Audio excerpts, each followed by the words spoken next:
It may come as a shock to you, but the narcissist doesn't see you the way you see yourself. The narcissist doesn't see himself the way you see him. And frankly, it's doubtful whether the narcissist sees anyone at all. My name is Vaknin. I'm the smiling blue professor of psychology and the author of the inestimable Malignant Self-Love, Narcissism Revisited, the Bible of the field, and the book that coined the phrase Narcissistic Abuse.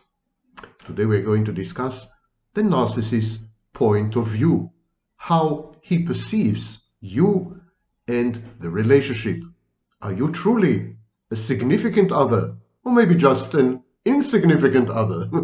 Are you an intimate partner? Is there intimacy and is there partnership in a relationship with the narcissist? But most importantly, what does he think about you secretly in the inner recesses of his undisclosed mind, the occult areas of his demented soul? I know you like this. You like to think that narcissists are possessed by demons. They're not possessed by demons. They are demons. I'm kidding. I'm just kidding. Narcissists are flawed human beings with lacking equipment. Nothing more, nothing less. Terrified, traumatized kids who throw temper tantrums and can't perceive other people as separate from them. And so let's delve straight in. When the narcissist sees you for the first time, he takes a snapshot of you, he internalizes a snapshot, and he continues to interact with the snapshot. Blah, blah, blah. You know all this from previous videos. He also photoshops the snapshot, a process known as idealization. By idealizing you, he can idealize himself. If you are perfect and he is in possession of a perfect object, you, then he is perfect, or maybe even uber perfect, more perfect than even you. But then gradually life intervenes, reality intrudes, you begin to deviate and diverge from the idealized snapshot, which pisses the narcissist off. And then he begins to change the way he sees you, the external object. Mind you, the internal object, the introject, your representation in the narcissist's mind, the snapshot, the avatar, that doesn't change until very late in the relationship. But the way he perceives you begins to change. He cannot really accept you as separate from him. You are an extension, you're an organ, but it's like someone with a chronic illness who is very angry at his heart or his liver or his lungs because they give him trouble. So when you get chronically ill with your kidneys, for example, you may develop a hate-love relationship with your kidneys. You may resent your kidneys for giving you a tough time. It's the same thing. That's how the narcissist sees you. Another arm, another leg, if you're extremely lucky, another heart. The narcissist, first of all, is likely to convince himself that he had judged you correctly when you have met. He needs to preserve his grandiosity. The narcissist never makes mistakes. The narcissist is never wrong. The narcissist is infallible. It's inconceivable that he has misjudged you, for example. So he tells himself, I judged her correctly and appropriately when I met her. My perception of her was right. My judgment of people is intact. Nothing's wrong with me. She has changed. She has changed. Why has she changed? Well, I don't know, the influence of bad friends. Her family is poisoning her against me. Circumstances. She is mentally ill or she is physically ill. The medication she's taking. Exposure to left-wing radical ideas in college. What have you. Whatever the reason may be, the narcissist convinces himself that you are being transformed, that you're in the process of metamorphosizing into another person. And so the gap between the snapshot and you in reality, the gap between your introject, the internal object that stands in for you in the narcissist's mind, and you, this gap grows not only because of what you are doing. This abyss opens up also because of the internal narrative of the narcissist. And this narrative is about how you are changing for the worse. Narcissists are paranoid. They have persecutory delusions. They regard the world as a hostile place out to get them, as Donald Trump. The second process that happens with the narcissist, his point of view, is that you constantly blame shift. He thinks you're guilty. He thinks you've done something wrong. He thinks he is immaculate and innocuous and innocent. You keep blaming him for things. You keep assigning to him responsibility and guilt and accountability, and he resents this. He thinks you're manipulating him. He thinks you're playing with his mind.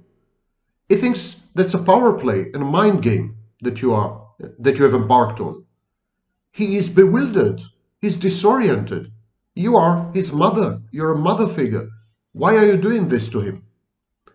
And so whenever you disagree with a narcissist, or criticize something, or suggest something, or prefer or suggest, give advice, the narcissist, or even offer help, the narcissist perceives this as shifting the blame. Counterfactually, the facts are in the narcissist's mind that he is blameless, that he is guiltless, that he doesn't deserve any of this, and that what you're doing borders on malice. Mind you, everything the narcissist thinks about you, everything he says about you, may be true. Even narcissists get it right from time to time. And because it may be true, even in principle, it provokes in you profound self-doubt. You begin to ask yourself, maybe he's right. Maybe he has a point. Maybe I'm the narcissist. Maybe I'm misbehaving. Maybe I'm too onerous, ornery, tough, harsh, strict. Maybe I should change my ways. And this is how the narcissist molds you, makes you malleable and mutable. The narcissist presents himself at all times as a victim of his superiors, a victim of the state, a victim of circumstances.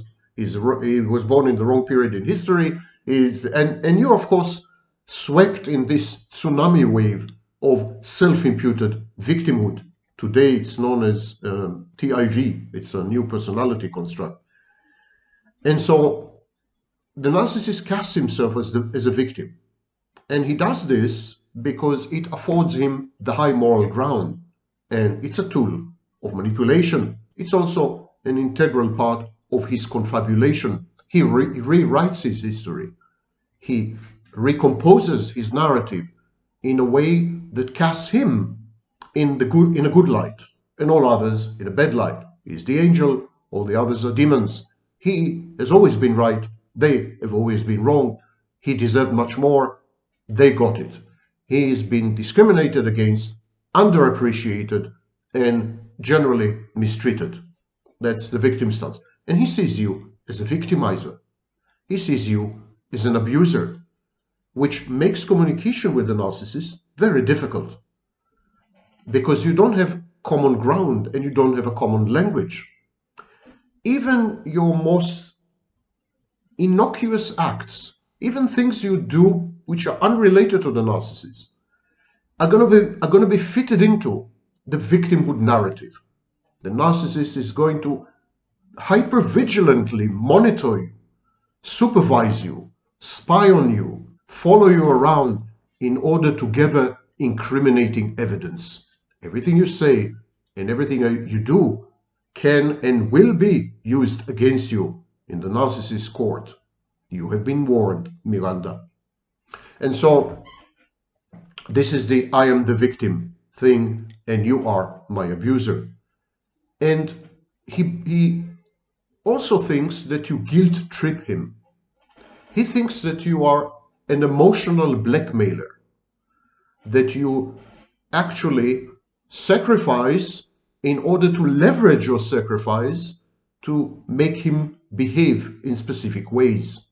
He thinks that you love him because you want something from him. It's not real love. It's conditional love. It's manipulative love, if it is love at all. He thinks you make him feel guilty because by making him feel guilty, you can modify his behaviors, and you're goal-oriented. In his eyes, you're very, very close to a psychopath. And that is regardless of how empathic you are, how caring, how compassionate, and how loving. Don't think you can, by caring for the narcissist and by sharing with the narcissist, you can somehow change his mindset or state of mind. You can't. Because it's not about you. It's about an internal world populated with avatars, a paracosm, an alternative reality where the narcissist writes scripts for movies. He's a movie director, an actor, and you're just an actress or a prop on his theater play stage. So it's not about you. Still, the narcissist perceives himself as a victim who is being emotionally manipulated and blackmailed via guilt tripping. He accuses you when you disagree with this assessment of you. He accuses you of being of lacking self-awareness. You have no introspection, he tells you. You can't see yourself really. You don't look at yourself in the mirror. You are totally unaware of yourself. You have no self-awareness. You really need to get to grips with who you are. You really need to accept how flawed and wrong and sometimes malevolent you are. He's trying to convince you that there's in you a grain of evil. Minnie, all those of you who miss her, here she is, always by my side and on my lips. So he tells you you're not self-aware. He also accuses you of being self-destructive, of being hateful. You want to drag me down with you, he tells you. Your habits are self-defeating. I'm not going to succumb to this. I'm soaring into the stratosphere. I'm bigger than this. I'm cosmically significant. I am divine. I'm godlike. You're not going to drag me to the level of a common human. In extreme cases, the narcissist may deny you sex and become celibate, because by denying you sex, he transcends the foibles and the weaknesses of the human species. He becomes Übermensch. He becomes a Superman. So it's important for him to sustain his grandiosity by casting you not only as an abuser, but as a toxic influence. Someone who creates an ambience, an environment that reduces the narcissist to the lowest common denominator. Narcissist is not human, is the next stage in evolution.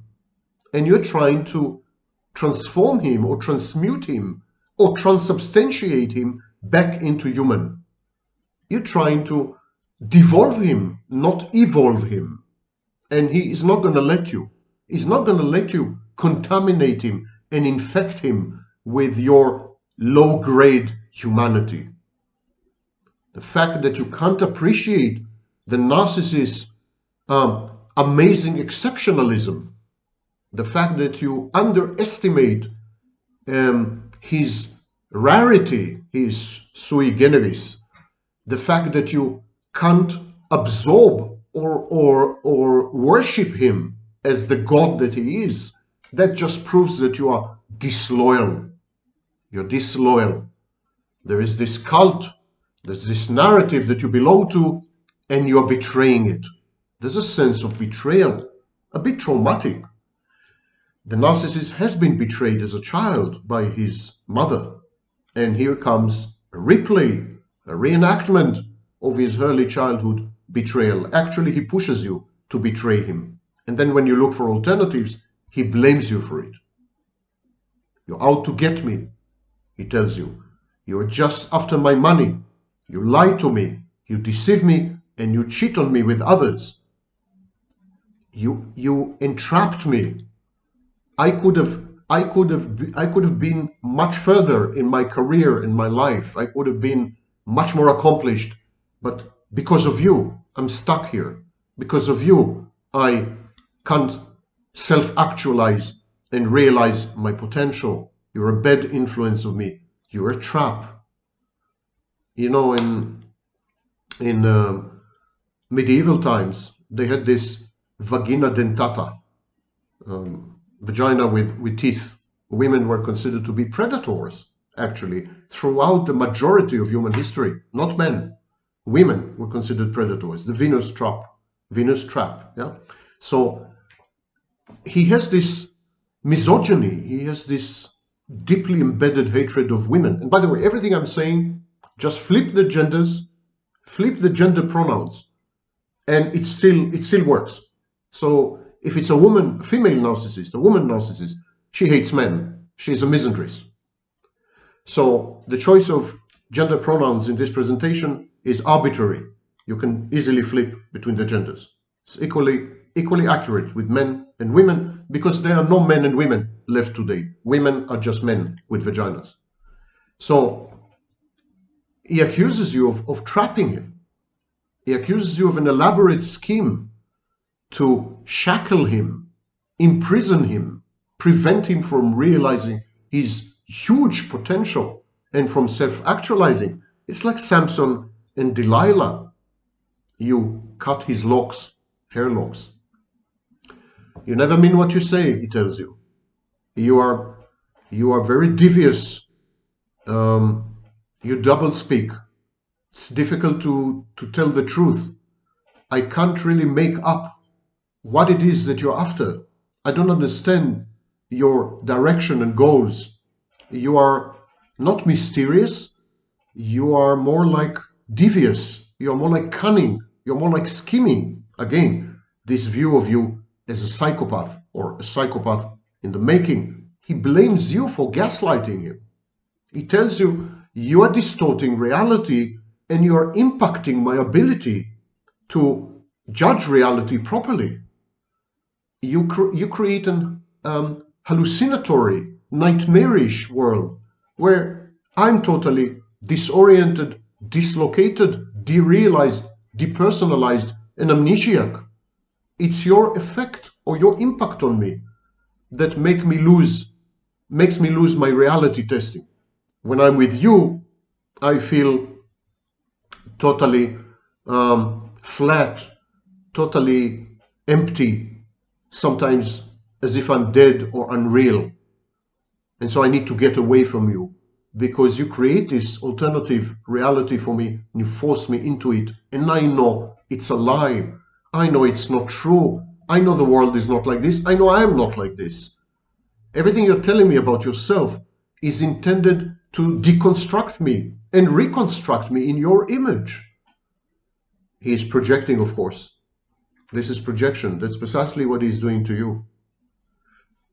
And he says to you, you hate me while I love you self-sacrificially.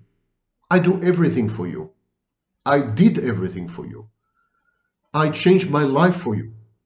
You were the center of my world. You were my world. And look how you're treating me now. Why do you hate me, having loved you so? So in his mind, he is casting you as a persecutory object. You're becoming gradually the enemy. Number 1, 2, and 3. He needs you to become the enemy because he needs to discard you, because he needs to separate from his original mother via you, the substitute mother. I've explained this in previous videos. Watch my interview with Richard Grannon about the fantasy lives of narcissists and borderlines.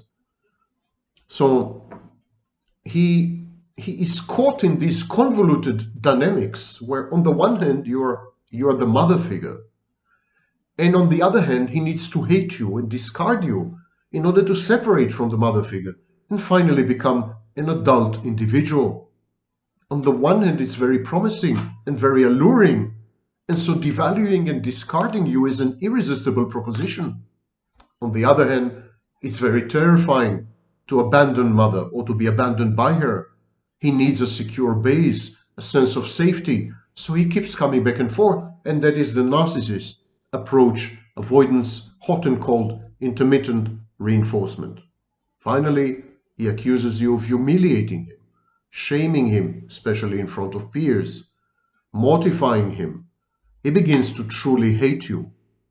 He begins to truly hate you and plot revenge in many cases. That is at the stage where you should bail out, because he's no longer with us. He has lost touch with reality. He is immersed in his internal murky dynamics. There's nothing further you can do for him. He is gone. He is gone far away, where you could never reach.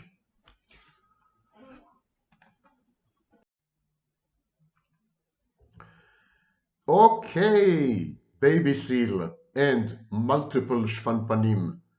My name is Vaknin. I'm the author of Malignant Self-Love, Narcissism Revisited, and yes, I am a professor of psychology in CIAPS, Center for International Advanced and Professional Studies, the outreach program of the CIAS Consortium of Universities. A few weeks ago, I made a video about how the narcissist sees you. Today, I'm going to tell you how the borderline sees you, her intimate partner. It's going to be a tough ride, very triggering.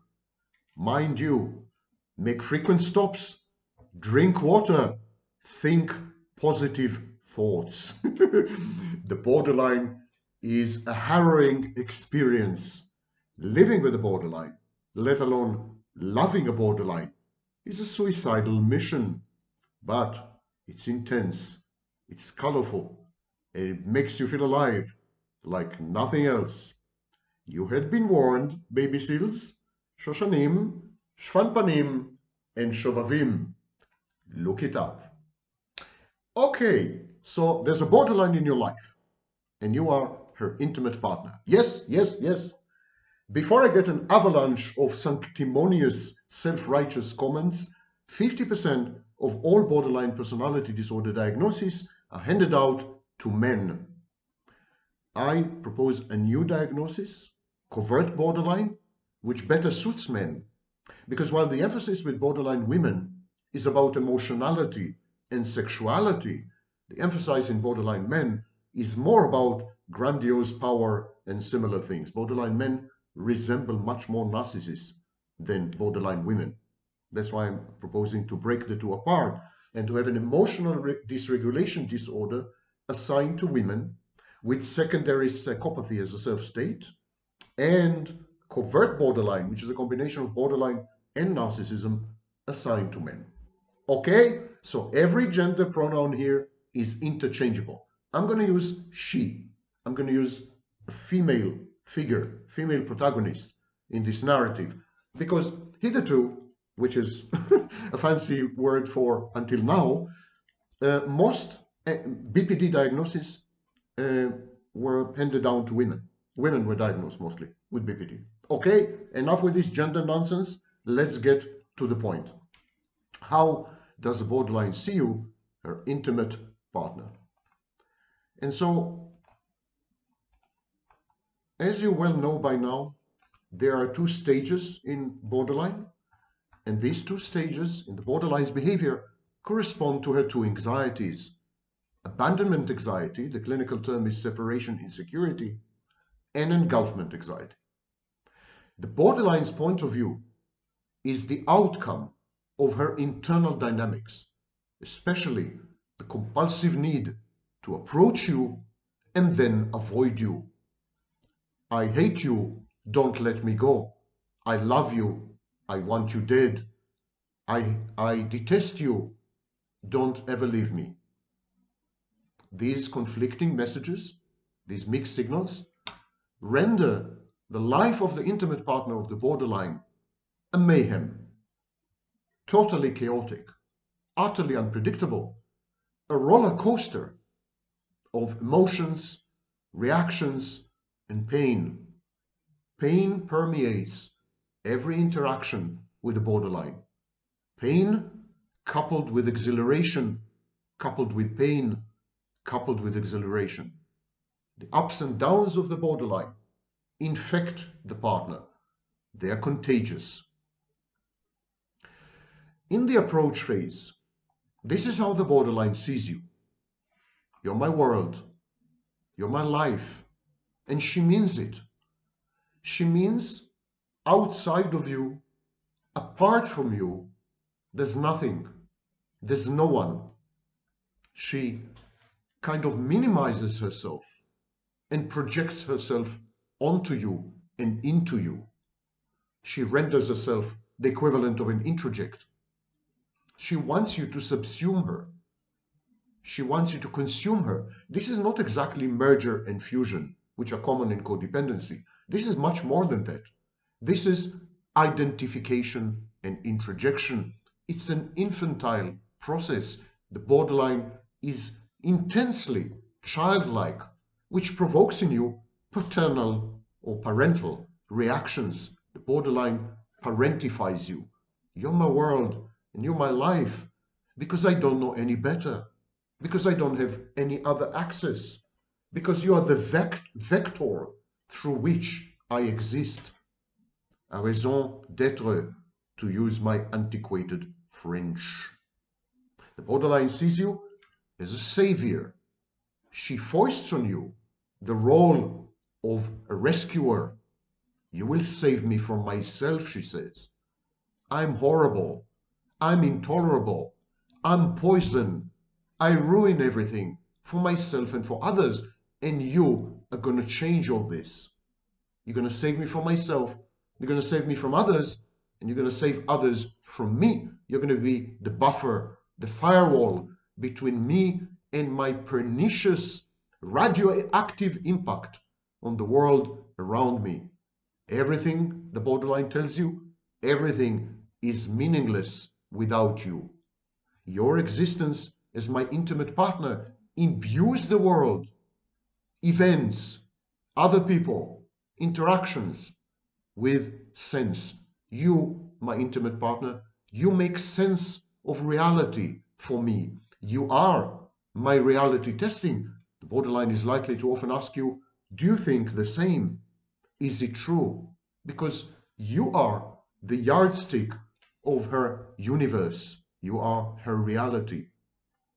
You are a stable rock, guaranteed presence, permanence, constancy, determinacy. When you are there in her life, the borderline feels utterly oceanic, safe. You are, in other words, a secure base. Again, these are infantile, childhood dynamics. But you have other roles in the borderline's life during the approach phase. Don't ever mix your drinks. You stabilize the borderline's moods. She has ups and downs. It's known as mood lability. She's depressive, and she's a bit manic, which is the reason why many diagnosticians confuse and conflate borderline personality disorder with bipolar disorder. Wrong, of course. The first is a personality disorder. The second, the latter, is a mood disorder. But people with borderline personality disorder cycle all the time. And this rapid cycling of moods, affects, cognitions, decisions, choices, values, behaviors, reactions, this render the borderline identity-less. This is called identity disturbance. It's as if she has no core, no kernel, no stable atom inside her, which kind of oscillates and determines her time. The borderline is a river in flux, an ephemeral cloud. And it is the role of the intimate partner, you, to stabilize, says the borderline, to stabilize my moods. You should regulate your emotions, because with you I feel safe, and with you I feel whole. I feel completed. Without you, I'm partial. Without you, I am almost dead. Parts of me decay and decompose and fall apart and disintegrate without you. You are the élan vital. You are the animating force within me. says the borderline. When you are with me, committed to me, monopolized by me, 100% mine, possessed by me, owned by me, inside me in every way, sexual and otherwise, you are me. But you are a better me. You're a stronger me. You're more stable me. And so I can merge with you, thus improving my functionality, allowing me to cope, to survive, to somehow go through life. Because I don't like life. I hate life, and I hate who I am in life. I need you to live another life for me, vicariously, by proxy, and I will give my life for you. I will sacrifice myself, self-sacrificial. It's the same with the narcissist, by the way. He sacrifices his true self for a false self. The borderline also has a false self, but her false self merges with the intimate partner, a process known as external regulation. So gradually, you are sucked into the vortex of the borderline. You begin to feel responsible for her moods, her emotions, even her cognitions. She pretends to be dependent on you, all the time fostering dependency in you. You are becoming codependent on the borderline because she can't live without you. She can't survive without you. You feel responsible. She's very childlike. She's very vulnerable. She cries. Her beautiful eyes tear up anytime you threaten to leave or to go. And you just can't take it. She pushes all your buttons. She leverages your softness and your empathy, or your need to be needed, or your grandiosity. The borderline is adept at finding all the chinks in your armor and then invading you and penetrating you like no other. The borderline says, I'm bad, I'm evil, I'm unworthy, I'm poisonous, I'm a bad object. But with you, my intimate partner, I feel good, I feel worthy because you accept me as I am, because you love me as I am, because you see me like no other, and because you enable and empower every part of me, every hue and every frequency in my spectrum. I become more through you. I self-actualize through your agency.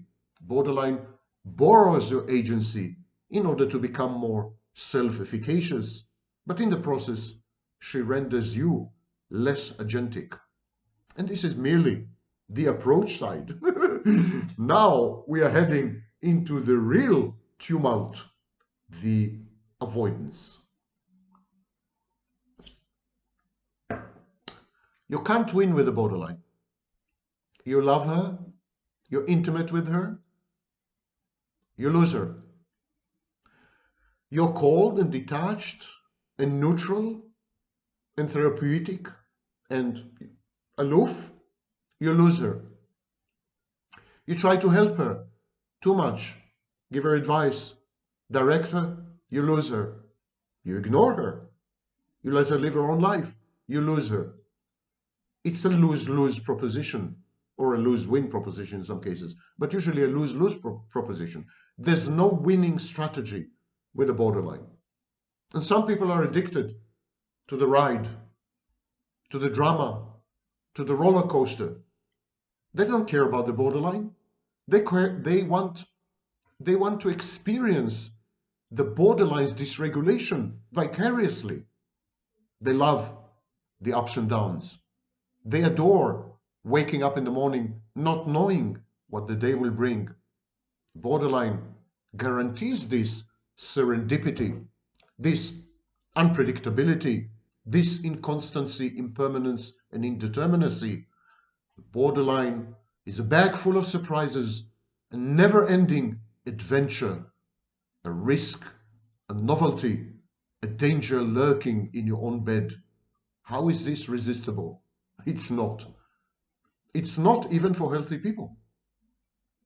So Approach is always followed by avoidance, regardless of your behavioral choices, and regardless of your strategies with the borderline. Approach and avoidance, repetition, compulsion in the borderline is, as the name implies, a compulsion.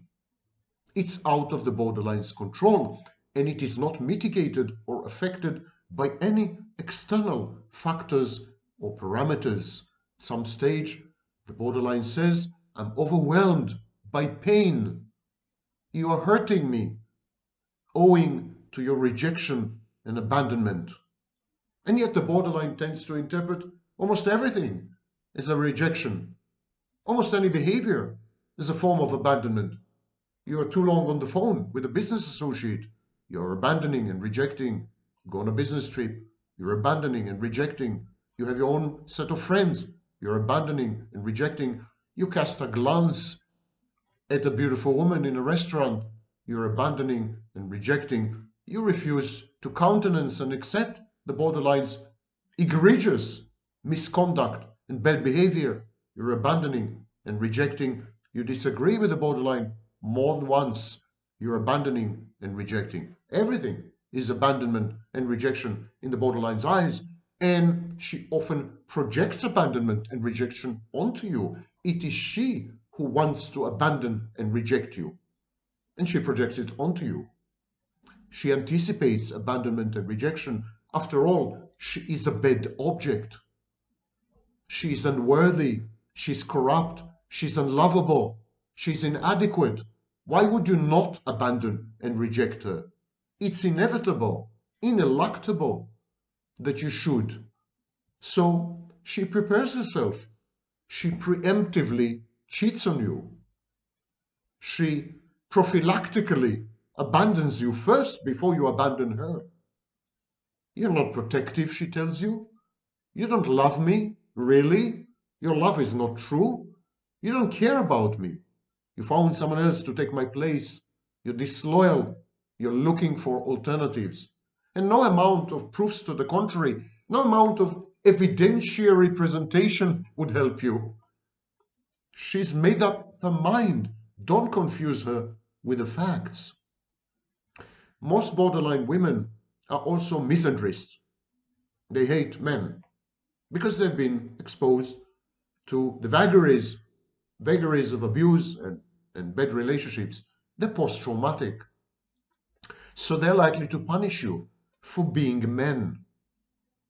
They're likely, for example, to cheat on you in order to cause you pain, or to triangulate, to accomplish the same, to get a rise out of you by sexually self-trashing. With other men, the borderline accomplishes multiple goals simultaneously. She affirms and confirms the bad object in her, thus justifying her anticipation of rejection and abandonment. She also proved to herself that all men are immoral beasts.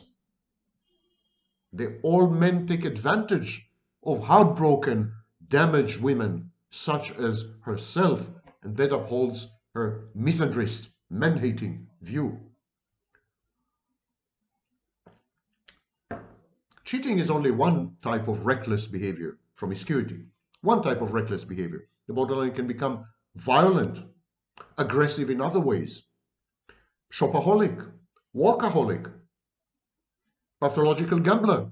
There are numerous ways to self-destruct.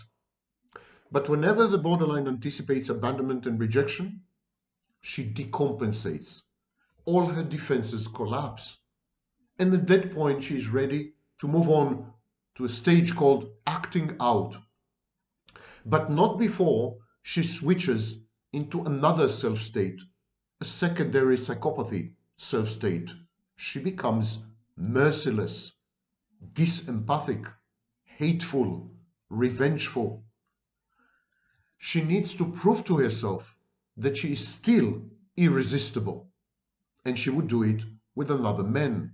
She needs to prove to herself that she is omnipotent. Her grandiosity equals easily the narcissist. So she would, I don't know, overspend, deplete the family savings, in retail therapy, spree shopping.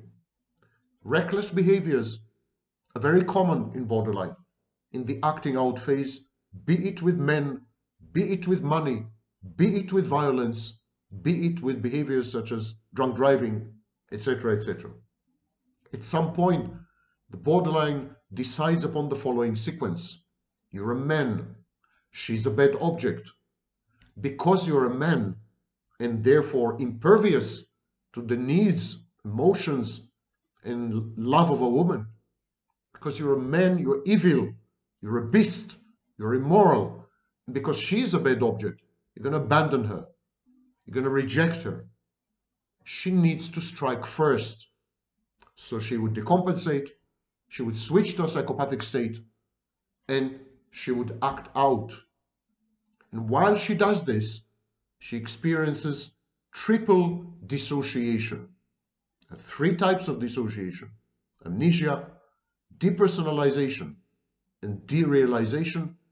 And the borderline experiences typically 2 or all 3 during a period of acting out. Amnesia, she deletes the memories. Simply, she has no access to them. She has very blurred memories, even when she's not drunk. Autopilot, depersonalization. She feels that she is not inside her body, that she's just going through the motions, that her body is some kind of independent entity taking on a life of its own. Depersonalization. It's not me. I'm not there. This is not happening to me. I'm not doing this. Derealization. The whole thing feels like a movie. It's not real. It's dreamlike or nightmarish. These are 3 mechanisms of dissociation that operate in a borderline that had been hurt, that had been rejected, that had been abandoned, that had been humiliated. This is her reaction. She acts out dissociatively. She says to herself, I need to do something. I have to do something. I need to do anything. I need to hurt him, my intimate partner. And then, having hurt him, the power matrix restored, because it's a power play, of course. Having hurt him and the power matrix, power balance restored, I can regain his love. I'm going to cheat on him and still regain his love. I'm going to destroy his finances and he would still love me. I need to test him to the limits. I need to push beyond the most extreme nether regions of my world and then act in ways which are so egregious, so ostentatious, so horrible, so beyond the pale, that if he still loves me after all this, it means that he really loves me. It's a test of loyalty, which many intimate partners or friends often fail. It's a test of loyalty and a test of the veracity of the intimate partner's love, because a borderline never trusts the intimate partner to truly love her. How can anyone love her? She's horrible. So she acts horrible. She becomes the bad object, whorish, or whatever. And then she returns to the intimate partner, begging for forgiveness, riven with guilt and shame and discomfort and ego dystony, begging on her knees to be forgiven and accepted back to the fold. And if the intimate partner says yes, for a while, she rests assured that she is loved. She feels accepted. The avoidance phase. In the avoidance phase, the borderline openly says, you want me dead. You want to shackle me. You want to chain me to your world or to your bed. You want me to be only yours. You want me to disappear into you. She says to the partner, you have changed. You blame shift. I'm the victim, not you. You guilt trip me. I've done nothing wrong. You have rejected me. You have abandoned me. And so I was just retaliating. And I didn't even know what I was doing because I was dissociating. It wasn't me. I don't feel it was me. There's some Vaknin with his self-state theory. So I think it was a self-state. It wasn't me. She says to the intimate partner, you're not even self-aware. You're very self-destructive. You're going to destroy our relationship. Never mind what I've done. You can forgive me. You know I can't help it. You know it's stronger than me. You know it's not me. I wasn't there when I shagged this guy, when I slept with him. I wasn't there. It was just my body. And it's anyhow meaningless because I love you and only you. You're judgmental. You're overcritical. And you want to drag me with you. You're just after my looks. You just want to have sex. You don't really love me. And paranoid ideation sets in the avoidance phase. The borderline becomes paranoid. She develops persecutory delusions. A persecutory object which used to be you. The idealized object of the intimate partner, the idealized introject, the internal object, is replaced by a persecutory one. The intimate partner becomes the enemy. I love you. Don't leave me. I hate you. Stay with me. I want to kill you. I hope you live forever. Persecutory object. And the borderline is likely to tell you, you're lying to me. You constantly deceive me. You constantly cheat on me. You're out to get me. You entrap me. You never mean what you say. You gaslight me. You hate me. While I love you unconditionally and self-sacrificially. You don't know how to love. You are humiliating me and shaming me all the time. You're malicious. You know how guilty I feel. You know how shameful I feel for what I've done. And yet you harp on it. And you keep bringing me back to these memories which I want to erase, which I just want to forget. And yes, of course it will happen again. But that's just the way I am. It's a take it or leave it proposition. If you truly love me, you will accept me. And now that you have survived the ordeal, the test that I've imposed on you, now I know that you truly love me. And now I can approach you again. Again, you become my world. You are my life. You will save me from myself and from others. Everything is meaningless without you. You are a stable rock. You stabilize my moods. You regulate my emotions. With you, I feel safe and whole, completed. I will give my life for you. I am bad and evil, but with you, I feel good and worthy, because you've just proven that you accept and love me as I am, a borderline.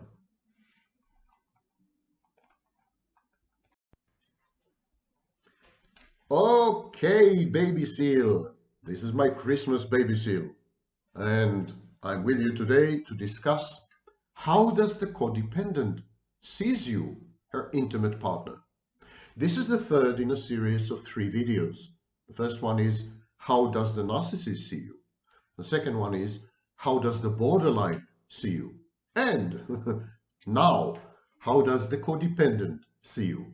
It's reminiscent of the World Series, only much more thrilling and much less predictable. My name is Vaknin. I'm the author of Malignant Self-Love, Narcissism Revisited, and I'm also a professor of psychology in CIAPS, Center for International Advanced Professional Studies, the outreach program of the CIAPS Consortium of Universities. Yep, this over, we can go straight into the codependent's mind. The codependent says to her intimate partner, I need you. I depend on you. I won't survive without you. I'm afraid that you will dump me. And her insistence in repeating these sentences borders on brainwashing or indoctrination. She leverages learned helplessness into an art form. It is the equivalent of emotional blackmail. The codependent says, I can't make sense of the world without you. I need you to make decisions for me. I want you to rescue and protect me, especially from myself. I'm so unsure of who I am and what is the best course of action. that you had become my lodestone. Her clinginess and neediness are couched in words of wisdom. She says, I have so much ambition, so much energy and imagination, and a lot of insight, but I lack self-confidence and it's holding me back. I don't trust my own abilities and judgment, and that is where you, my intimate partner, comes in as my alter ego, as my facilitator. Tell me, she says, just keep telling me that you love me. Tell me this all the time, unsolicited. I need you to tell me this. I need you to reassure me because it feels so wonderful to love you. It feels so magnificent to be needed and wanted finally by someone. You're the only person in the world who cares about me and loves me, and it makes me feel alive again. Without you, I'm numb. Without you, I'm dead. So I want to become one with you. I want to merge with you. I want to fuse with you. I want us to be inseparable because I love myself through you. I demand that you give me what I need because I always give you what you need. And I do it unquestioningly. I do it unhesitatingly. I submit to your every whim and wish. I never disagree with you. I never criticize you. Doesn't this call for reciprocity? Don't I deserve something for putting up with you, essentially? I love you. Don't ever leave me. Take me everywhere with you. I wish I could fit into your pocket. We will do everything together always. And I will be your child, and you will keep me safe. I call this in-house stalking, by the way. And the codependent continues her soliloquy. She says, never mind what you do to me. I will always be here by your side. I will always have your back. I will save you. I will have pity on you when no one else will, and I'll redeem you. I feel guilty and responsible for your abuse, and because sometimes I'm considering to abandon you, but I never will, rest assured. It's only me saying stupid things. Don't pay attention. I cannot live apart from you. I cannot have a life without you anymore. I wish I could overcome you. I wish I could erase you, but this will never happen. This is the codependent's voice. This is how she sees her intimate partner. I wrote in the Open Site Encyclopedia the entry about codependent personality disorder, and I said there, the codependent molds herself or himself, yes, molds herself and bends over backward to cater to the needs of her nearest and dearest and to satisfy their every whim, wish, expectation, and demand. Nothing is too unpleasant or too unacceptable if it serves to secure the uninterrupted presence of the codependent's family and friends and the emotional sustenance that she can extract or extort from them. Codependent does not feel fully alive when she is alone. She feels helpless, threatened, ill at ease, and childlike. This acute discomfort drives the codependent to hop from one relationship to another. The sources of nurturance are interchangeable. To the codependent, being with someone, with anyone, no matter who, is always preferable to agonizing solitude. There are several types of codependence. Codependency is a complex, multifaceted and multidimensional defense against the codependent's fears and needs. There are 5 categories of codependency stemming from the respective etiologies. Number 1, codependency that aims to fend off anxieties related to abandonment. These codependents are clingy, smothering, and prone to panic. They are plagued with ideas of referential ideation. They display self-negating submissiveness. The main concern of these type of codependents is to prevent their victims, friends, spouses, family members, from deserting them or from attaining true autonomy and independence. These codependents merged with their loved ones and experience any sign of abandonment, actual, threatened, anticipated, or even imagined, as a form of self-annihilation or amputation. In this, the codependent is very similar to the borderline, resembles it. The second type of codependency is geared to cope with the codependent's fear of losing control. By feigning helplessness and neediness, such codependents coerce their environment into ceaselessly catering to their needs, wishes, and requirements. This is control from the bottom. These codependents are labile drama queens, and their life is a kaleidoscope of instability and chaos. These codependents refuse to grow up. They force their nearest and dearest to treat them as emotional or as physical invalids. They deploy their self-imputed deficiencies and disabilities as weapons. They wield them as weapons. But these types of codependents use emotional blackmail. And when necessary, they threaten to secure the presence and blind compliance of their suppliers one way or another. Both types, by the way, the first type and the second type, do this. Then there's the third type, the vicarious codependent. Vicarious codependents live through others, like the moon with the sun, reflected light. Vicarious codependents sacrifice themselves in order to glory in the accomplishments of their chosen targets. They subsist on reflected light, on second-hand applause, and on derivative achievements. They have no personal history, having suspended their own lives, wishes, preferences, and dreams in favor of someone else's. One type of such vicarious codependent is the inverted narcissist. I'm quoting from my book, Malignant Self-Love, Narcissism Revisited, 10th edition. The inverted narcissist. A subtype of covert narcissist.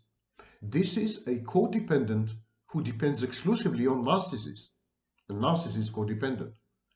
If you're living with a narcissist, if you have a relationship with one, if you are married to one, if you're working with a narcissist, it does not mean that you're an inverted narcissist. To qualify as an inverted narcissist, you must crave to be in a relationship with a narcissist regardless of any abuse inflicted on you by him or her. You must actively seek relationships with narcissists and only with narcissists, no matter what your bitter and traumatic past experience has been. You must feel empty and unhappy in relationships with any other kind of person except the narcissist.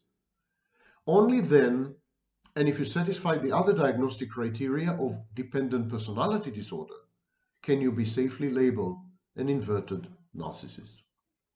The fourth type of codependent is the borderline codependent or borderline narcissist. These codependents oscillate between periods of clinging and other codependent behavior patterns, which they interpret as intimacy, and periods of aloofness, detachment, and emotional neglect and abandonment, which they regard as legitimate and the only possible manifestations of their personal autonomy and space. Codependent or borderline narcissists also tend to form with their intimate partner a shared fantasy, a shared psychosis, folie à deux. These are all the outcomes of their overwhelming and all-pervasive abandonment anxiety. They either smother their partner in an attempt to forestall abandonment, or they preemptively abandon ship, thus avoiding hurt and maintaining an illusion of control over the situation. I walked out on her and I dumped her, not the other way around. The codependent deploys strategies such as merger, becoming one with her intimate partner, while renouncing all personal autonomy and independence of both of them, up to the point of a shared fantasy. So this is one strategy deployed by codependents. There is another strategy known as coextensivity. I call it the ventriloquist defense, insisting that the partner mind reads her and acts in ways that reflect her inner psychological states and moods which are not communicated.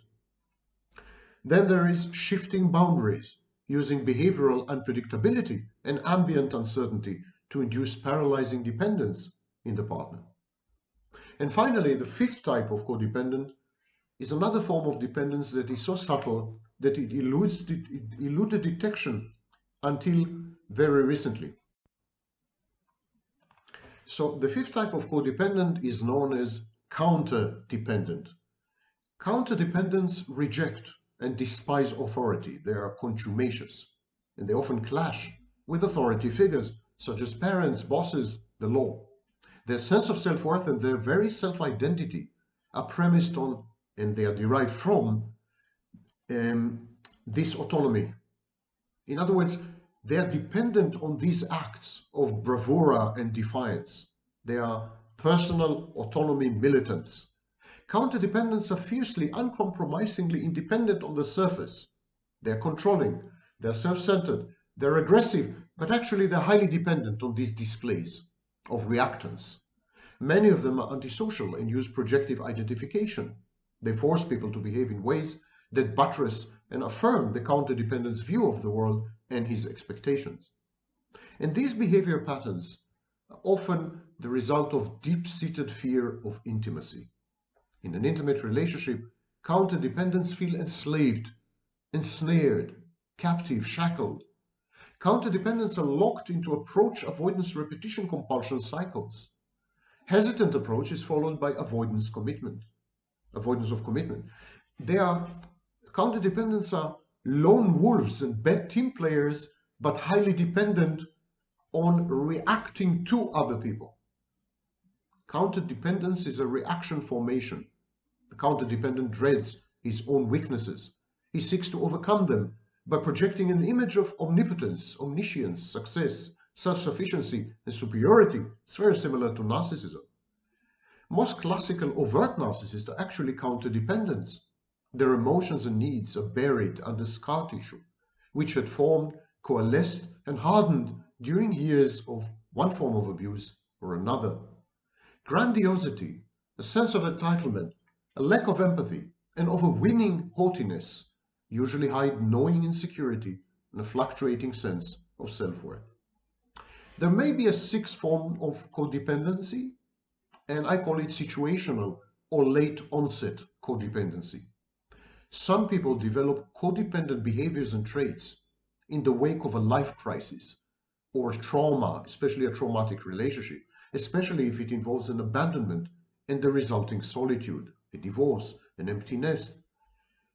Such late onset codependency fosters a complex emotional and behavioral chain reaction whose role is to resolve the inner conflict by ridding oneself of the emergent, undesirable codependent conduct.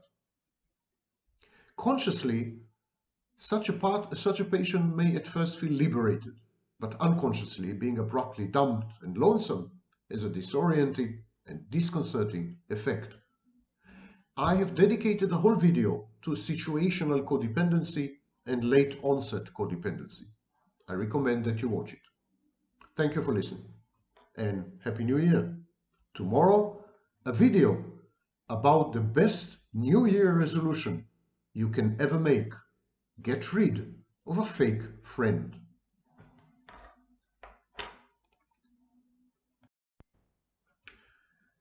I'm going to take you on a tour of possibly the most desolate wasteland, the most terrifying landscape and territory in the entire universe, the psychopath's mind. My name is Vaknin. I'm the author of Malignant Self-Love, Narcissism Revisited, and a professor of clinical psychology. And today we're going to tour the psychopath's inner recesses. How does he see you? How does he perceive of others? How does he conceive of human beings and of himself within this working model? It is not an easy question. It's difficult to answer. And it's difficult to answer because exactly like the narcissist, the psychopath lacks emotional empathy. He has cold empathy, combination of reflexive and cognitive empathy, but he lacks emotional empathy. Exactly like the narcissist, the psychopath has access to negative emotions, which are amplified tenfold over the narcissist. When the psychopath is angry, he rages. When he rages, he is violent. So, psychopaths, in many respects, are exaggerated versions of regular, run-of-the-mill, normal so-called, healthy so-called human beings. But on the other hand, they lack the basic machinery of being human. They lack positive emotions. They lack empathy. And in the absence of positive emotions and empathy, how human can they be? It's another topic for today's lecture. So let's start with the basics. Now, the psychopath regards the world as a hostile jungle, a war zone, a battlefield. Everyone is out to get him. Everyone is out to take him down. Everyone is a potential enemy. People hiding knives and just waiting for the moment to stab him in the back. Betrayal is his daily bread. Now, when I say his, in this case, it's justified because the majority of psychopaths are men. Although the number of women diagnosed with antisocial personality disorder, which is the clinical term for psychopathy, the number of women is increasing, has been increasing dramatically since the 1980s. Still, the majority are men. And because the majority are men, perhaps it is a testosterone-laden view of the universe. Dog eat dog, survival of the fittest. If you don't fight, you die. So this is how they see the world, and everyone in the world is a kind of military asset or a potential weapon. Psychopaths, in other words, weaponize everything, while in other mental health disorders, people sexualize everything. The psychopath weaponizes everything, including, by the way, his sexuality. The psychopath regards other people as objects, the way you regard inanimate objects, your refrigerator, your smartphone, your television set, your laptop. Psychopath sees you the same way. Objects are immutable, they're responsive, they're functional. These are the three crucial elements in objects. They don't change, they're responsive to your needs and commands. You use a remote control to change channels, and they're functional. They fulfill some function. Now, in cognitive development, we have something called object identity. It is the awareness that an object is the same, even though it may undergo transformations. For example, take your coffee mug. Don't take my coffee mug. Take your coffee mug. Don't be psychopaths. Okay, take your coffee mug. The coffee mug remains the same object, despite differences in size, distance, color, lighting, orientation, how much coffee you pour in, how much coffee you have drunk, etc., etc. Shape, it's still a coffee mug. There is some essence of coffee mugness, and this is object identity. Psychopaths have an overdeveloped sense of object identity. In other words, they distill, they isolate, they extract the essence of people around them. And rather than refer to people around them as three-dimensional objects with a separate external existence, with needs and hopes and dreams and fears and priorities and so on and so forth, the psychopath relates exclusively to the extricated essence, to this quiddity. So when the psychopath sees you, the psychopath analyzes you using cold empathy. The psychopath isolates your possible utility, in which ways you could be of use to the psychopath, and this is your essence. From that moment on, the psychopath would interact and refer to your essence. The rest of you is of no interest to the psychopath. So psychopaths reduce people to functions. They dehumanize them, they functionalize them.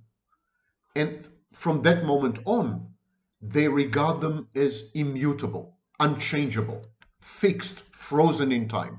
In other words, psychopathy involves object fixation, or perhaps more precisely, object identity fixation, where they are incapable of perceiving changes in people, the subtle transmutations that people undergo on a minute-by-minute basis. Psychopaths are incapable of interacting with the multifarious facets, the kaleidoscopic nature of people.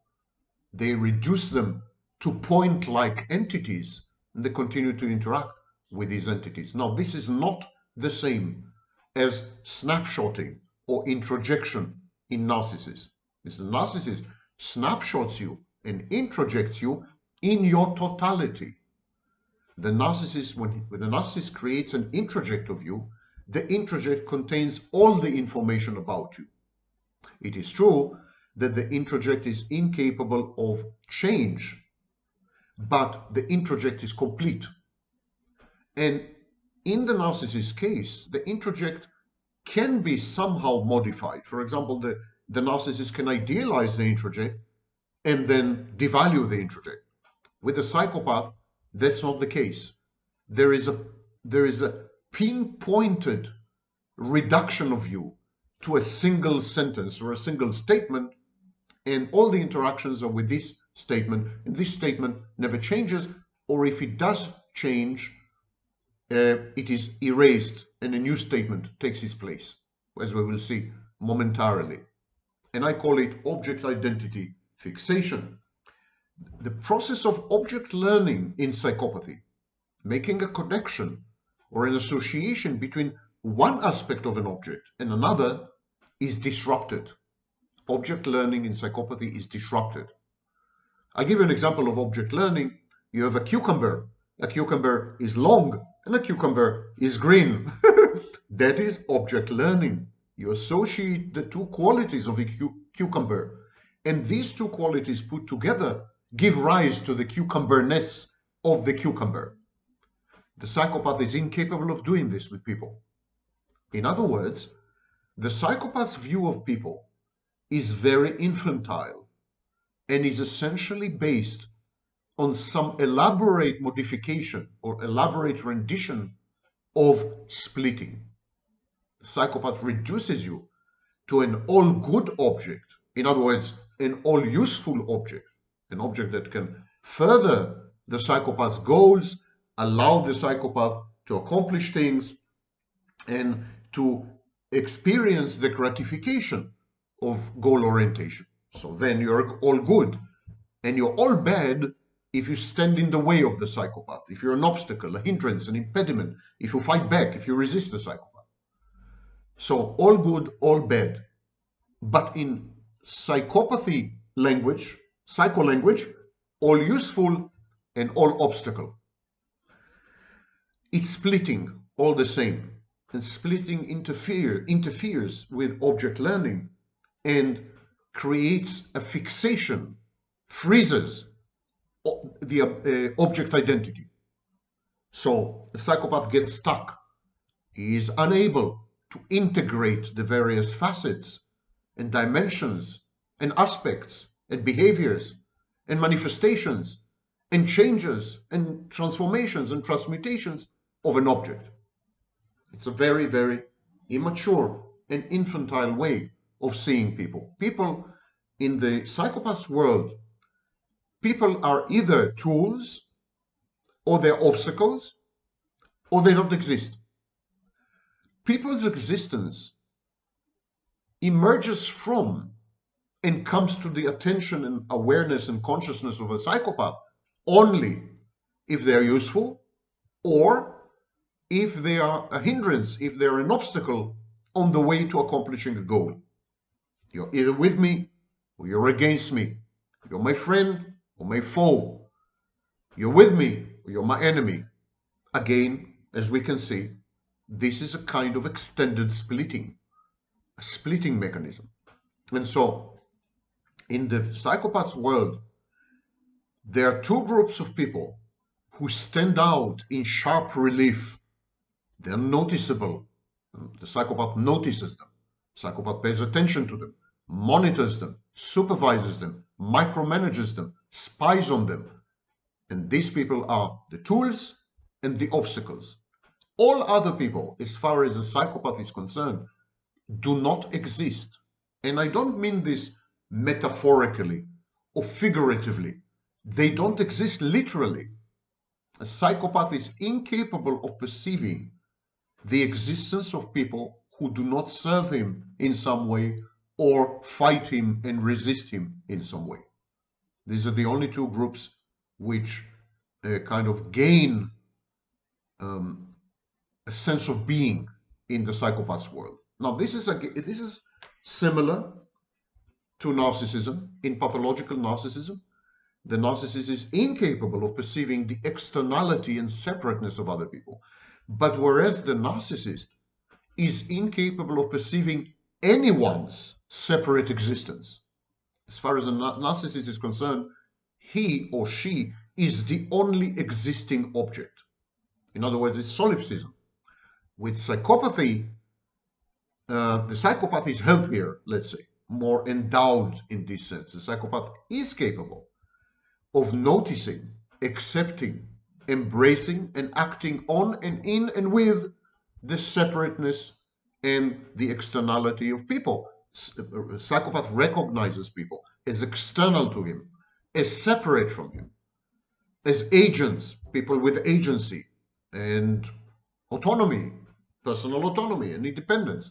And the psychopath doesn't resent this, unlike the narcissist, who is hell-bent on denying you your personal autonomy and independence and agency. The psychopath doesn't care as long as you don't stand in his way, as long as you don't hinder his efforts, as long as you don't become an obstacle on the way to whatever goal he is pursuing. So, you're a tool. If you collaborate with the psychopath, you're an obstacle. If you stand in the way of the psychopath, you are non-existent otherwise. These are the three categories.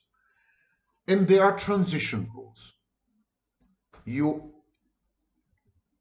as a human being, as an external object, you could transition from being irrelevant and therefore unnoticed and therefore non-existent. You can transition from this status to being a tool or to being an obstacle. If you bring yourself to the psychopath's attention by offering him something useful, by suggesting a collaboration, by rewarding him somehow, then you become a tool. You used to be irrelevant, you used to be non-existent, you used to be a penumbral shadow of a human being, a shade, and now suddenly you erupt into full dimensional life. You erupt into the consciousness of the psychopath as a tool, as an instrument. On the other hand, if you resist the psychopath, if you fight the psychopath, if you criticize, disagree with the psychopath, create coalitions against the psychopath, you become an obstacle. Again, you transition from having been irrelevant, having been a shadow, having been non-existent, having been a non-entity and a non-being, you transition from that to having become an obstacle. Now you're an obstacle.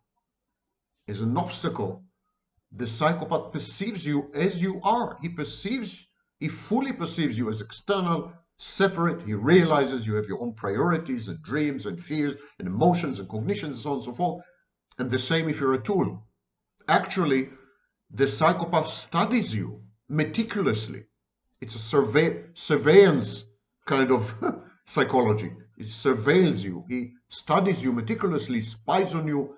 He gathers information and intelligence on you, and so on and so forth, in order to leverage you somehow, or in order to eliminate you. The narcissist never does this. He's incapable of doing this because he never perceives you as real, while the psychopath does. So the first rule of transition in the psychopath's universe, you could transition from being irrelevant or non-existent to being a tool. You could transition from being irrelevant or non-existent to being an obstacle.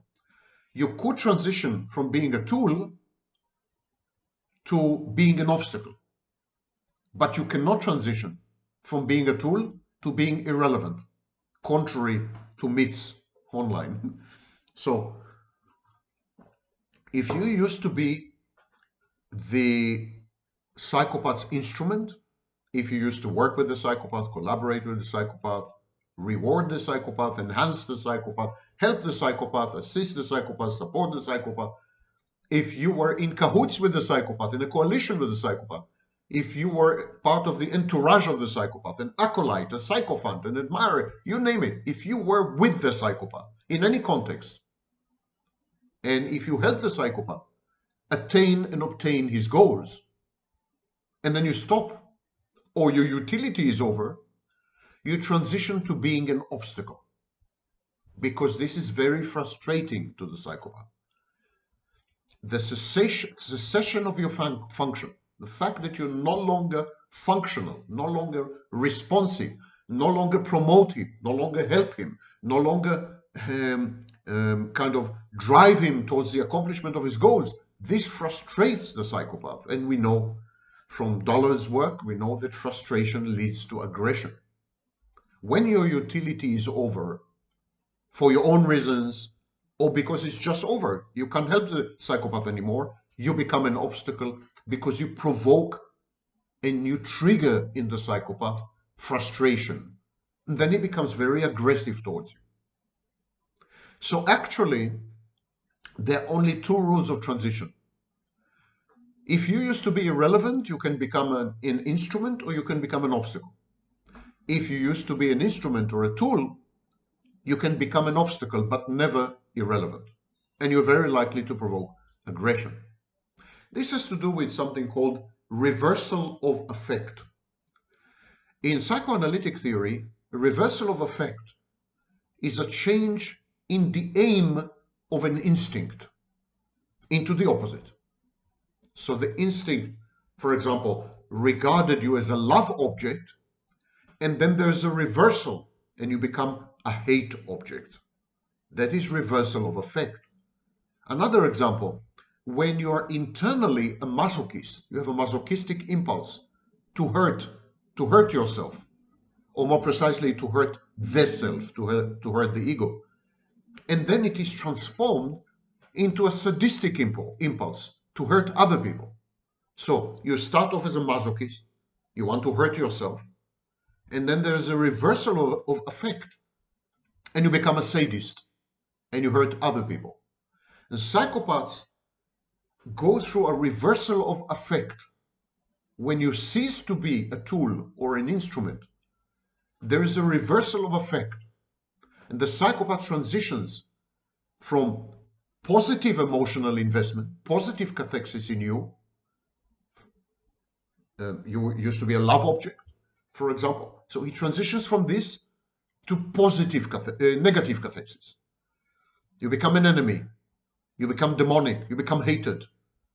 And the psychopath is so frustrated that the only option is to eliminate you somehow, to destroy you, to ruin anything.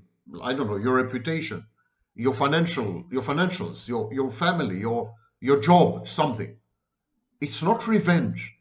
It's the need to remove a source of frustration. A psychopath cannot countenance frustration because they're so goal-orientated. They need to accomplish goals because goals guarantee gratification, and they're addicted to the pleasure principle.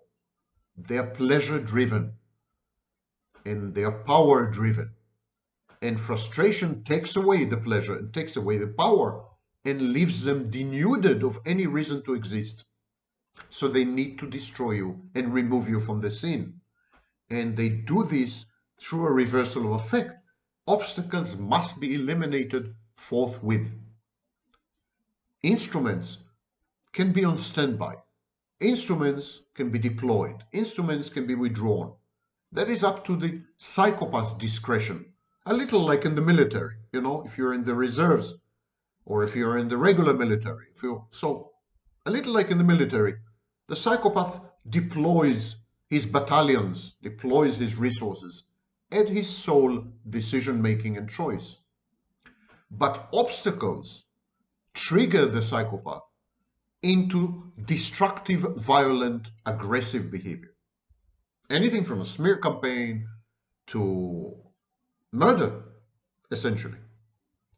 So, when you lose your utility as an instrument because you have chosen to disengage from the psychopath, this exacerbates the frustration because it challenges the psychopath perception as omnipotent, all-controlling, and takes away his power, disempowers him. When, on the other hand, you lose your utility as an instrument because you're no longer useful, you have lost your access, your contacts have died, I don't know what, you don't have money anymore to give him, you are growing old and the sex is not what it used to be, you have lost your utility. At that point, you become a burden and a threat. A burden and a threat because you're also a repository of memories of glories past. The psychopath needs to eliminate any record and any trace of failure or potential failure. And your transmutation, your transformation, your transubstantiation into an obstacle. You used to be a tool, now you're an obstacle. Is unacceptable to the psychopath because it implies that there are processes outside his control, that the power is outside himself. He is not godlike. This is the psychopath's grandiosity. Now, small percentage of psychopaths are also narcissists. Online experts who claim that all psychopaths are narcissists need to go back to school regardless of their academic degrees. Only a small portion are also narcissists. But it is true that both narcissists and psychopaths are grandiose.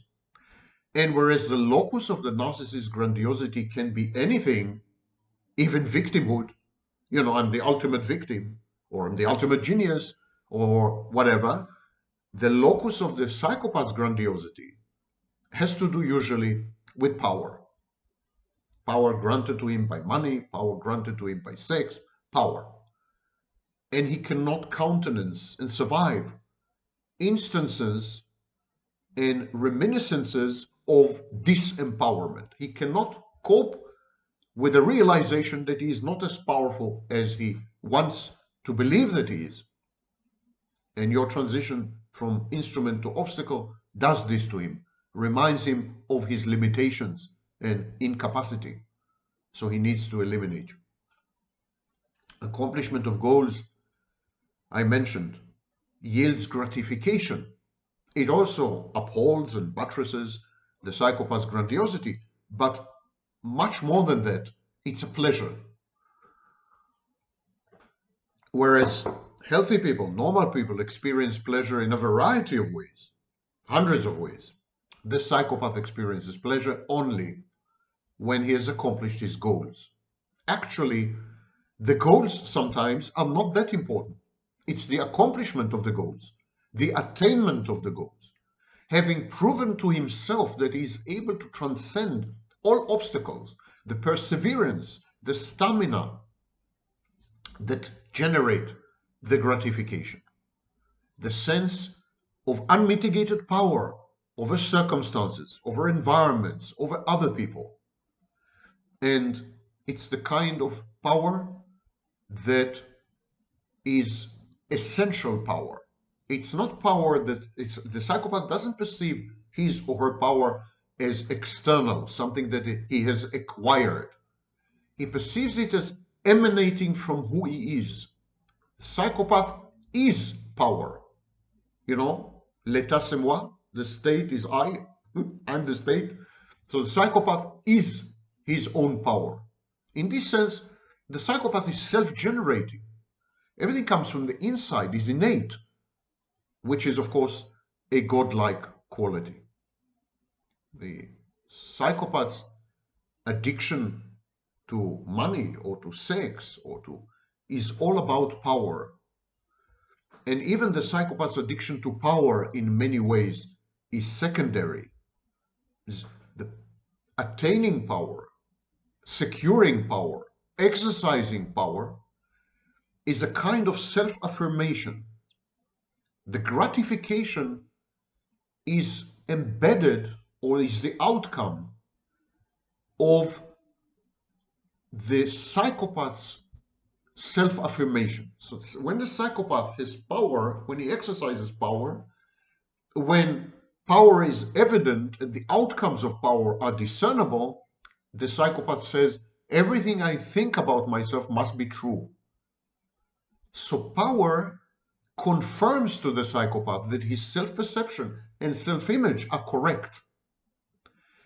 And all this emanates from anxiety. Today we know, recent studies have demonstrated and are demonstrating that psychopathy may be a compensatory reaction to anxiety. Exactly like narcissism. Narcissism is a compensatory reaction to shame. Psychopathy is a compensatory reaction to insecurity, a sense of lack of safety, dread, angst, anxiety. The psychopath feels that he is on an alien, hostile, menacing planet, and the only way to calm himself down, the only anxiolytic solution, anxiety-reducing solution, is to demonstrate to himself how powerful he is. Because if he is infinitely powerful, he is finally safe. He is finally secure. He doesn't need to worry. He doesn't need to wake up at night drenched in sweat. He doesn't need all this. Now, the myth that psychopaths are fearless is a myth. They're not fearless. They're actually anxious. It is true, though, that their bodies react differently to fear. We don't know whether this is the outcome of some innate, hereditary, genetic template, or whether actually the psychopath's need to cope with threatening, traumatizing, abusive, dangerous environments has caused his brain to rewire and his body to change physiologically. We don't know what preceded what, but it is a fact. The psychopath does not experience his anxiety and does not experience his fear. What he experiences when he's afraid, what he experiences when he's anxious, is a surge of adrenaline, the need to conquer, the need to assert control, the need to drive towards a goal and to occupy it, and to, if necessary, consume it and subsume it, to obliterate it or eradicate it, whatever the case may be, whatever the goal, however the goal is defined, destructive or constructive. It is the attainment of the goal that empowers the psychopath, and it is this empowerment that calms him down, reduces his underlying generalized anxiety, and he experiences this as gratification. We have a concept called object of instinct.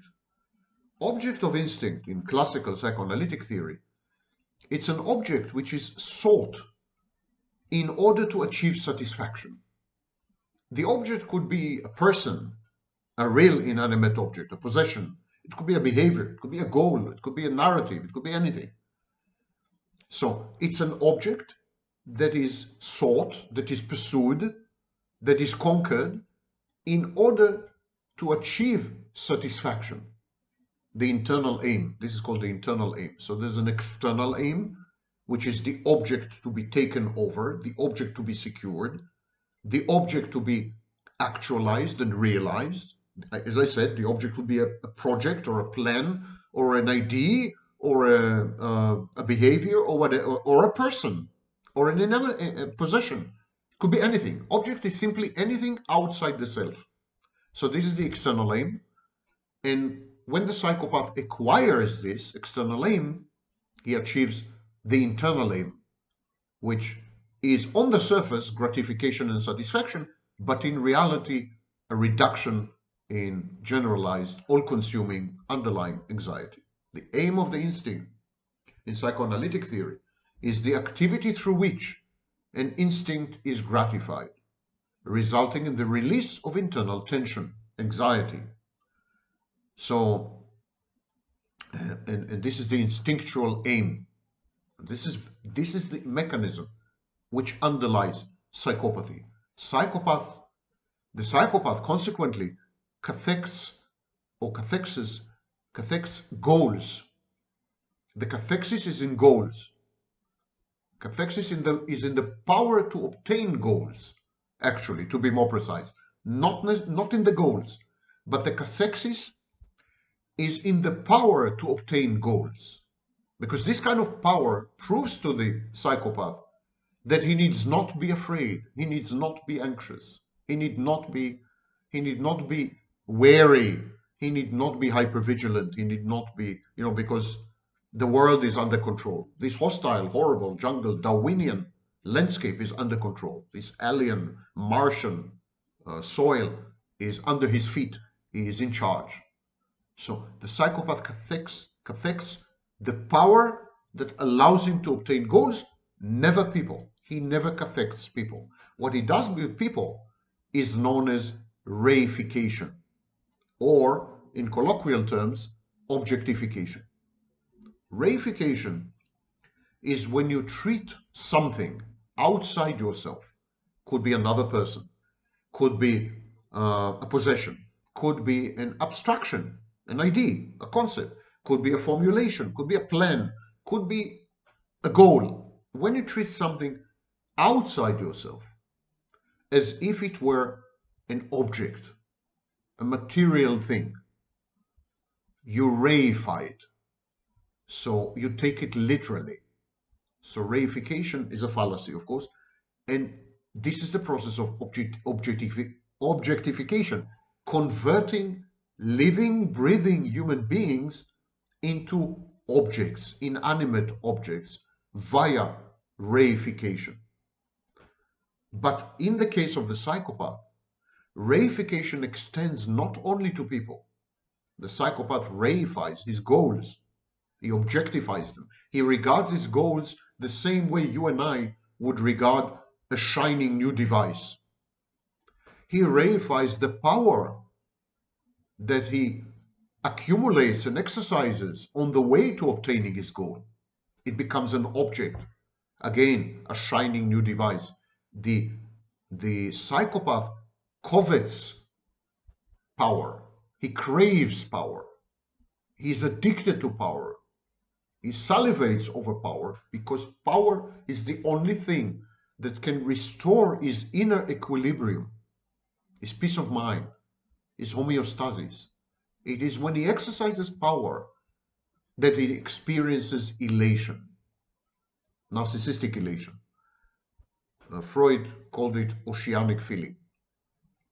The merger with a symbolic, atavistic primordial mother.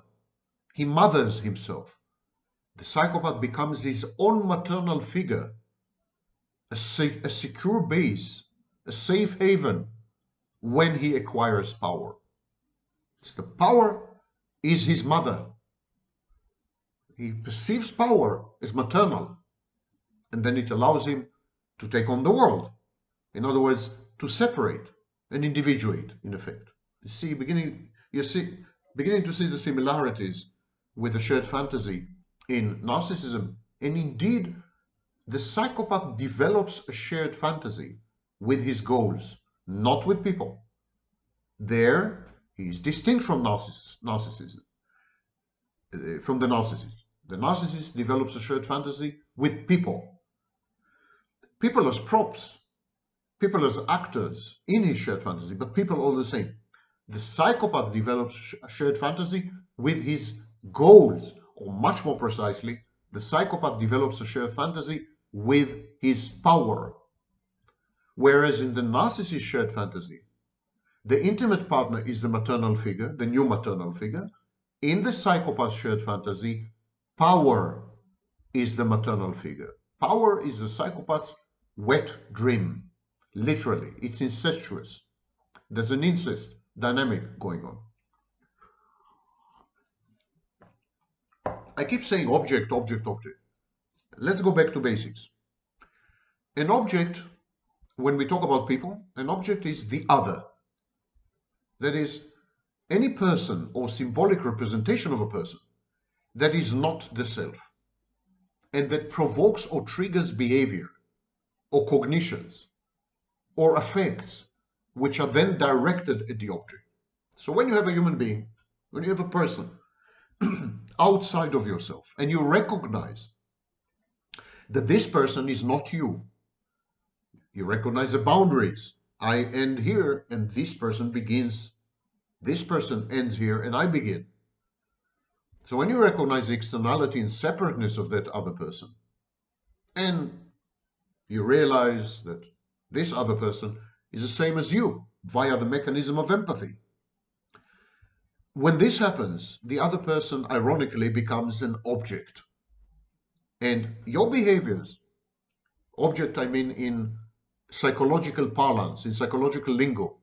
When we say object in psychology, we mean a person outside yourself, and we mean that you recognize this person's externality and separateness.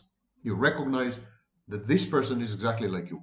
So then we call this kind of person an object in psychology, which tells you a lot about psychology.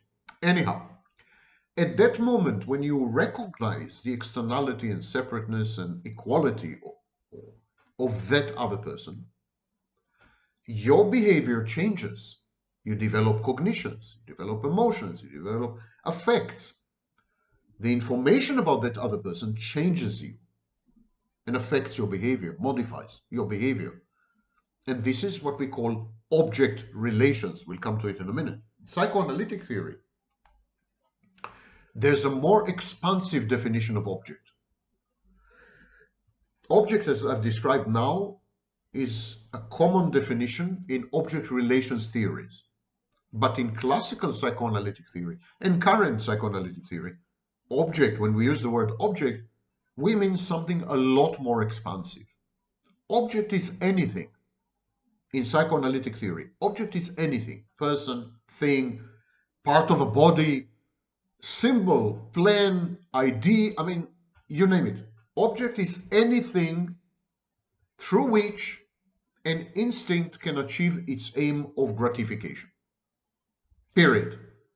Anything external to you and anything internal to you which grants or guarantees gratification, instinctual gratification, is an object. So, in the case of the psychopath, this second definition pertains, not the first. Because the psychopath regards everything as an object. Not only everyone, but everything. Everything, the psychopath objectifies everything, including his sense of power, including himself, including other people, including plans and goals and objectives, and in everything. Immediately, the psychopath immediately converts into an object, reifies everything. Whereas the narcissist reifies and objectifies mostly people, the psychopath's reification or objectification is out of control. It's totally wild. The psychopath regards everything, himself included, as some kind of object. That's why psychopaths don't react the way you do to being wounded, physically wounded. They don't react the way you do to threats, because the psychopath has objectified himself. He is one step removed. It's a kind of dissociation. The psychopath's tendency to reify and objectify everything, humans, abstracts, concepts, possessions, himself, you name it. This tendency is a kind of defensive dissociation. If the world is so horrible, if it's survival of the fittest, if it's nature red in tooth and claw, if the world is a dystopian kind of environment, to dissociate yourself from the world, to remove yourself from the world, is a great idea, actually. And this is what the psychopath does. He cuts himself off the world. He no longer exists by becoming a rock, by becoming a stone. You know, the famous horror movies and documentaries where psychopaths are described as stone-like or non-human in the inanimate sense. They're not animated. And that's because they have removed themselves from the scene. They're not there. And not only are they not there, there is no self which has been removed. I mean, the psychopaths do possess, I want to be clear, psychopaths do possess a self, a fully constellated and integrated self. The formation of selfhood, formation of the self or the ego in psychopathy is much less disrupted than in borderline and in narcissism. And in this sense, psychopathy, psychopaths, ironically, are much healthier, mentally healthier than narcissists and borderline. But when the psychopath dissociates because he needs to objectify himself, he removes even his self from the scene. He ceases to exist, kind of astral trip. He's not there. He's not there. And this imbues him with a sense of security, safety, enhances his power. So the source of the psychopath's power is his invulnerability, impermeability, untouchability. Psychopath's message is, you can't do anything to me because I'm not here. And yes, this is very reminiscent of depersonalization and derealization, which are essentially dissociative mechanisms. I've dedicated a video to this. You can watch it. It's taking yourself out of reality. It's telling yourself, this is not happening to me. Depersonalization. Or this is not real. It's just a fantasy. Derealization. The psychopath says, you have no power over me, and I have all the power over you, because there's nothing you can do to me, and I can do everything and anything to you. And you can do nothing to me because I'm not here. My body may be here, but nothing else, and nothing much more. So I'm untouchable, I'm impermeable, I'm invulnerable. In short, I'm godlike. There is a direct correlation between the level of dissociation in psychopathy and the level of perceived self-empowerment. The higher, more pervasive, more profound the dissociation, the more the psychopath feels empowered, the more he feels present, ironically, the more he feels in control and in charge. He's the boss, he's godlike. He determines the fates of everyone and everything around him. You talk to any psychopath and they will describe this out-of-body experience. They will describe that when they were at the height of their power as they have perceived it, when they were killing someone, when they've accomplished a heist or a scam, when they were doing something which flew in the face of social mores and norms and the law and broke every rule, and when they were defiant, and when they were contumacious, rejecting authority, and when they were, gung-ho, supermen powered, whatever, at that point they will tell you, psychopaths will tell you, that they felt they were not there. They felt as if they were observing something, watching something, a movie, kind of. It's a dissociation power equation in psychopathy. Object relations in narcissism is mediated through the shared fantasy, and the narcissist has internal object relations. Narcissist object relations with objects is with representations of external objects in his mind. So, whereas healthy normal people have external object relations, they fall in love with someone out there, the narcissist has internal object relations. He falls in love with a representation of someone out there in his mind. The psychopath's object relation is highly complex. As I said, the psychopath is capable of perceiving the existence, the functioning, the separateness of external objects, unlike the narcissist. Psychopath's reality testing is not impaired, it's intact, while the narcissist's reality testing is shot, is destroyed. In other words, the narcissist is delusional and embedded in a fantasy defense, whereas the psychopath is not. So, the psychopath is capable of perceiving external objects and relating to them if they are instruments or obstacles. And so, in principle, the psychopath should be able to maintain object relations. He should be able to be responsive to the external existence of objects. Object relations is an individual's relationship to their entire external world with emphasis on people. In psychoanalysis, object relations is an individual's relationships to their objects, real or imagined, persons, activities, things that function as sources of connection, as well as libidinal or aggressive gratification. In the case of the psychopath, there is a problem.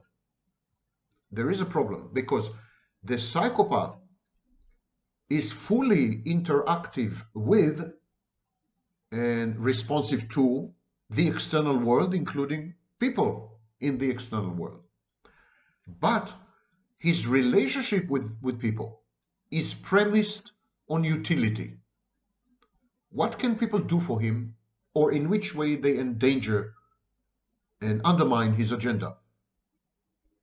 So this inability to relate to people except insofar as they fit into a cunning scheme or project or a plan renders the psychopath's object relations very impoverished and one-dimensional. And yet, whereas the narcissist has object relations only with internal objects, and whereas the borderline has object relations only with external objects, the psychopath has object relations with external objects, having reduced them to their utility, to a pinpoint-like entity. You remember how we started the lecture.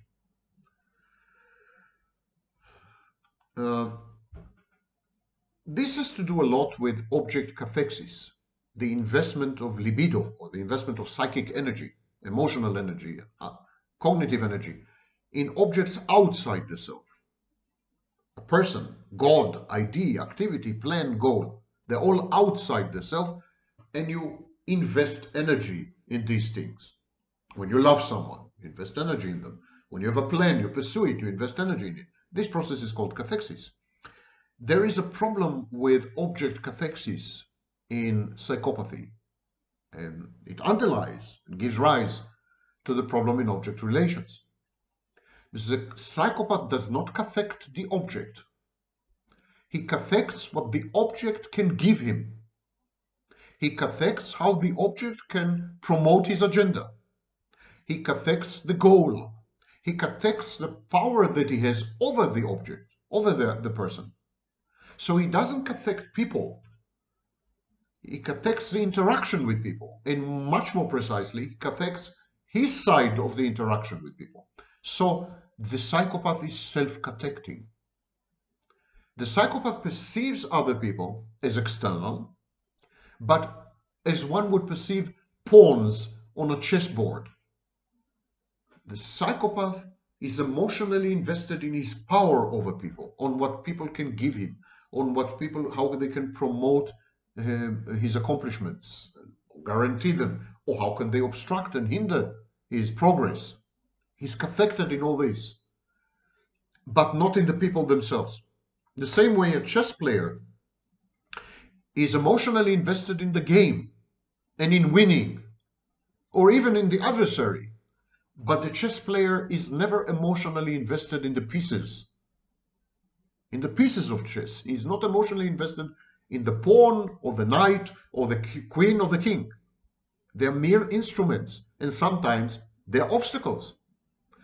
You could perceive, you could visualize, or you could conceptualize, and definitely verbalize the psychopath's internal world as an infinite chess game, where all people are pieces on a board. That would be getting very close to the psychology of the psychopath. Psychopath has a problem with people, but not the same problem that a narcissist or a borderline has.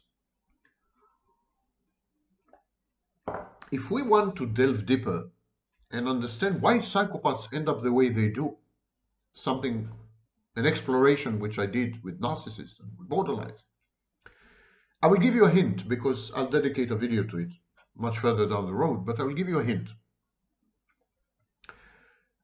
But before I give you this hint, we need to define a concept known as object constancy. In object relations theory, an object constancy is an infantile feature of infancy, early childhood.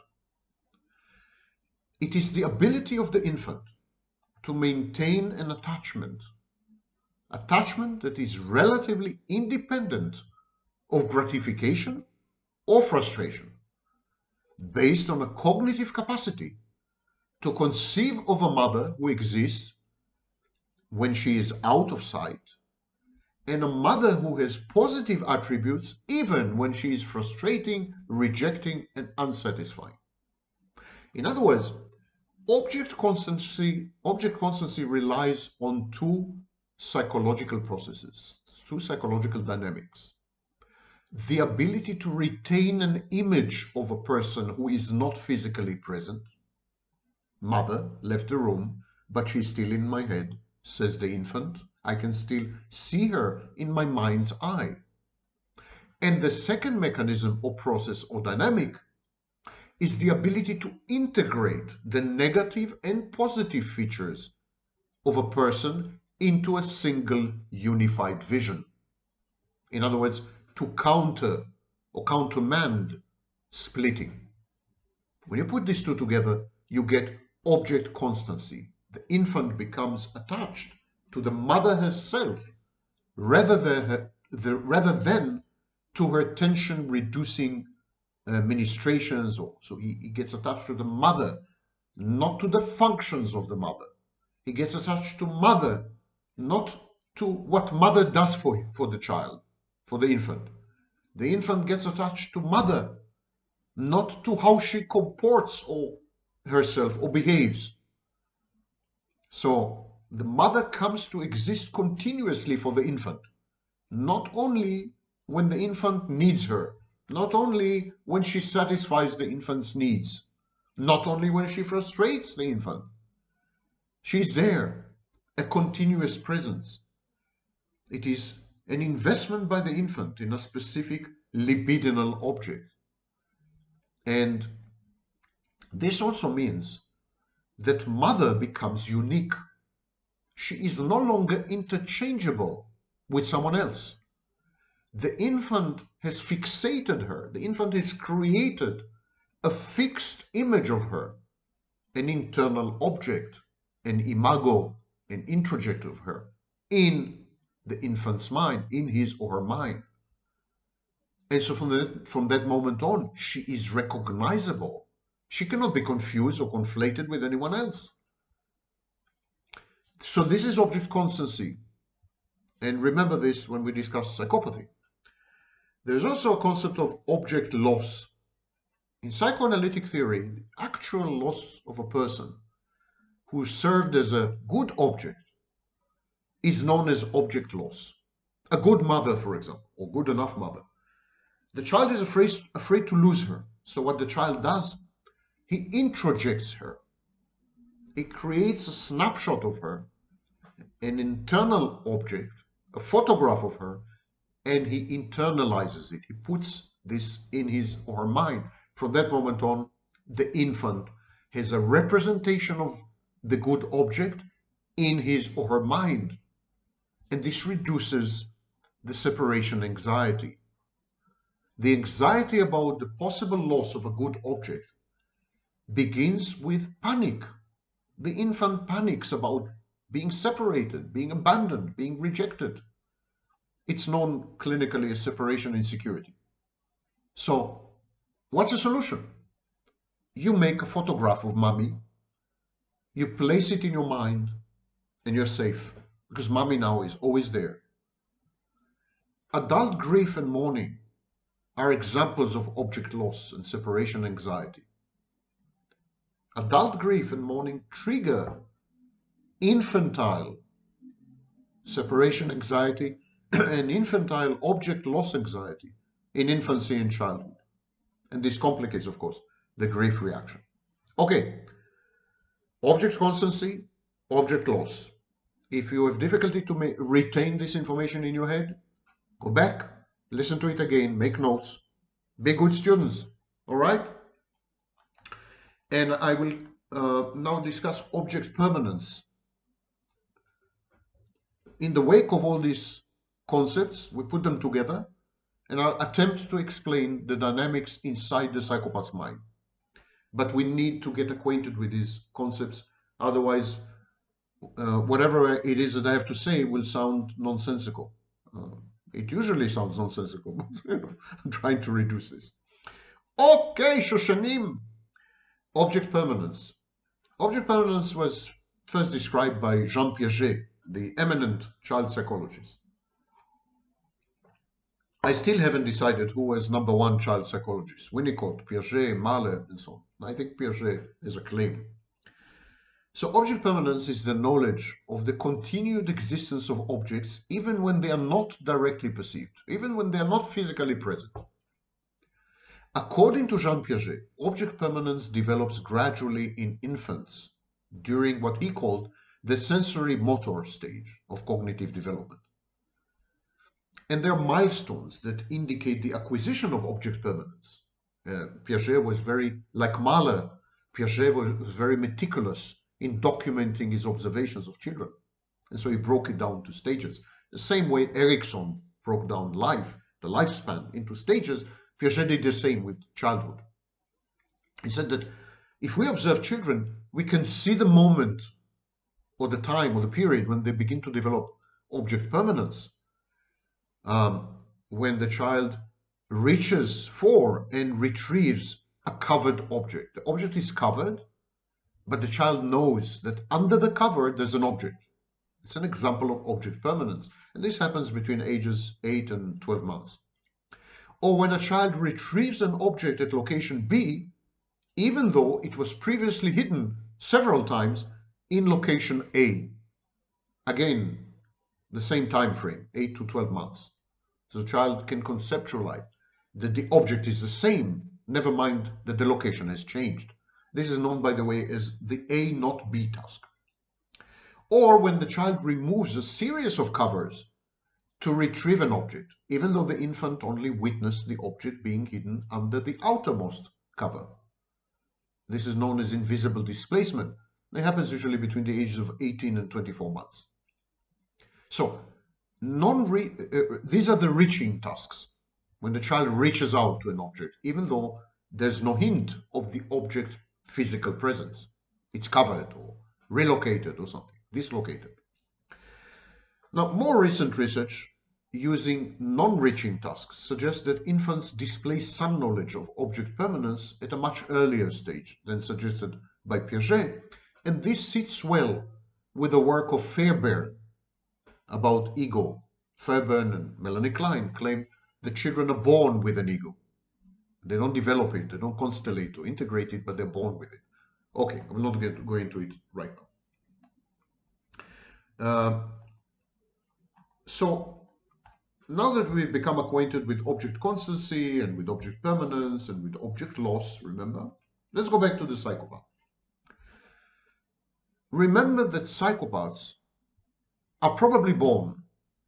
There's a strong hereditary component in psychopathy, genetic component. There are brain abnormalities in psychopathy, pronounced brain abnormalities, amygdala, gray matter, you name it. And there is a difference between the physiological reactions of the psychopath's body and the physiological reaction of a normal body. For example, psychopaths sweat much less. Their pupils don't dilate when they're exposed to horror, pictures of horror, photographs of horror, and so on. So we know that psychopaths are different, even kind of a species unto their own, an alien species. But never forget that every genetic and hereditary predisposition is triggered by the environment. You could be born for a predisposition for narcissism, but it would remain dormant and latent if the environment is loving and compassionate and containing and holding. Psychopaths grow up in abusive, traumatizing, violent, aggressive, shocking, terrifying, terrorizing families. That has been proven in umpteen studies. The incidence and prevalence of adverse childhood experiences among psychopaths is much higher by multiples than the incidence of prevalence of such bad experiences among more normal or healthy people. The psychopaths have been exposed to a terrible childhood in dysfunctional families. Anything from substance and drug abuse to beatings to, I mean, you name it.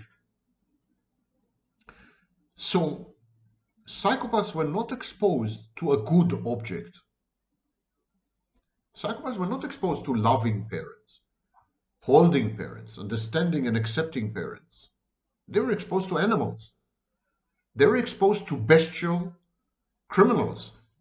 They were exposed to the most horrific torture.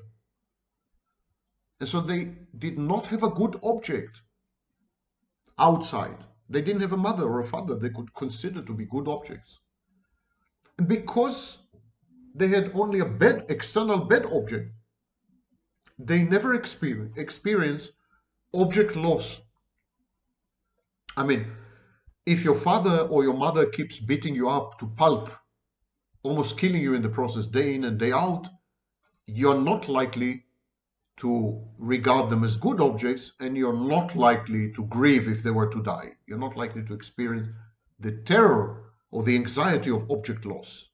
And you're not likely to feel the need to introject them. Why would you introject an abusive, traumatizing mother, for example? You wouldn't. I mean, there's another process known as the primitive superego, the internalization of a bad object. That is an unconscious process, but classical introjection fails in psychopathy. Because classical introjection fails, psychopaths have no object constancy, and that is similar to narcissists. Both psychopaths and narcissists have been exposed to horrendous parenting, to dead mothers, to evil parents, and so both of them did not experience object loss, and both of them failed to introject in some ways. So, like the narcissist, the psychopath has no object constancy, but the psychopath also doesn't have introject constancy because of the failure to introject. So the psychopath is a combination of narcissist and borderline. You remember the narcissist has object inconstancy and introject constancy. The borderline has object constancy and introject inconstancy. The psychopath has object inconstancy and introject inconstancy. So the psychopath is unable to relate to you not only when you are out there as external objects, he is unable to relate even to internal objects that represent you in his mind because he doesn't form them, he doesn't create them. His reality testing is intact, so he is able to tell that you're out there, is able to perceive and recognize and accept your externality and separateness, but there is no emotional resonance to it. It's as if this were some kind of objective knowledge. I don't know, the distance to the sun is 150 million miles or kilometers, whatever it is. So, you know, Okay, so what? There's a so what thing with psychopaths. You're out there, you're external, you're separate. You have wishes, you have dreams, you have fantasies, you have hopes, you're afraid, you have cognitions, emotions. So what?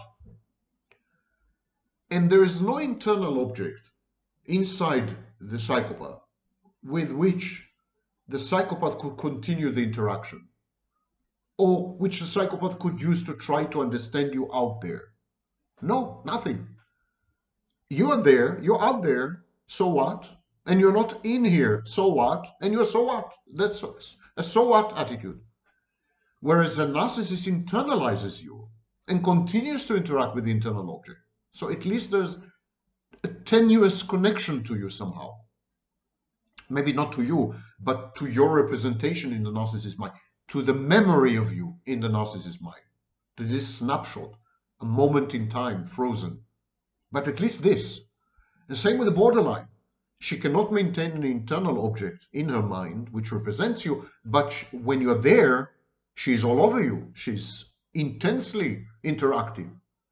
The psychopath is like a totally disinterested, bored observer. You're out there, okay. You're not in here, okay. Who cares? Why would I waste my time, energy, emotions on this? I have better things to do. You do exist out there, but this existence doesn't resonate with the psychopath. It doesn't provoke in him any emotional reactions, cognitions, nothing. It's as if you did not exist. It's same like knowing that atoms are comprised of neutrons. I mean, the nucleus of atoms is comprised of neutrons and protons. So, okay, so you know they're out there, but do they have any impact on you in any way, shape, or form? No. This knowledge has zero impact on you. The knowledge of your existence has zero impact on the psychopath. I think the distinguishing feature of psychopathy is extreme apathy, extreme indifference, bordering on affective paralysis, flat affect, flat attachment, flat everything. The psychopath is a reified flat line. In this sense, he's dead.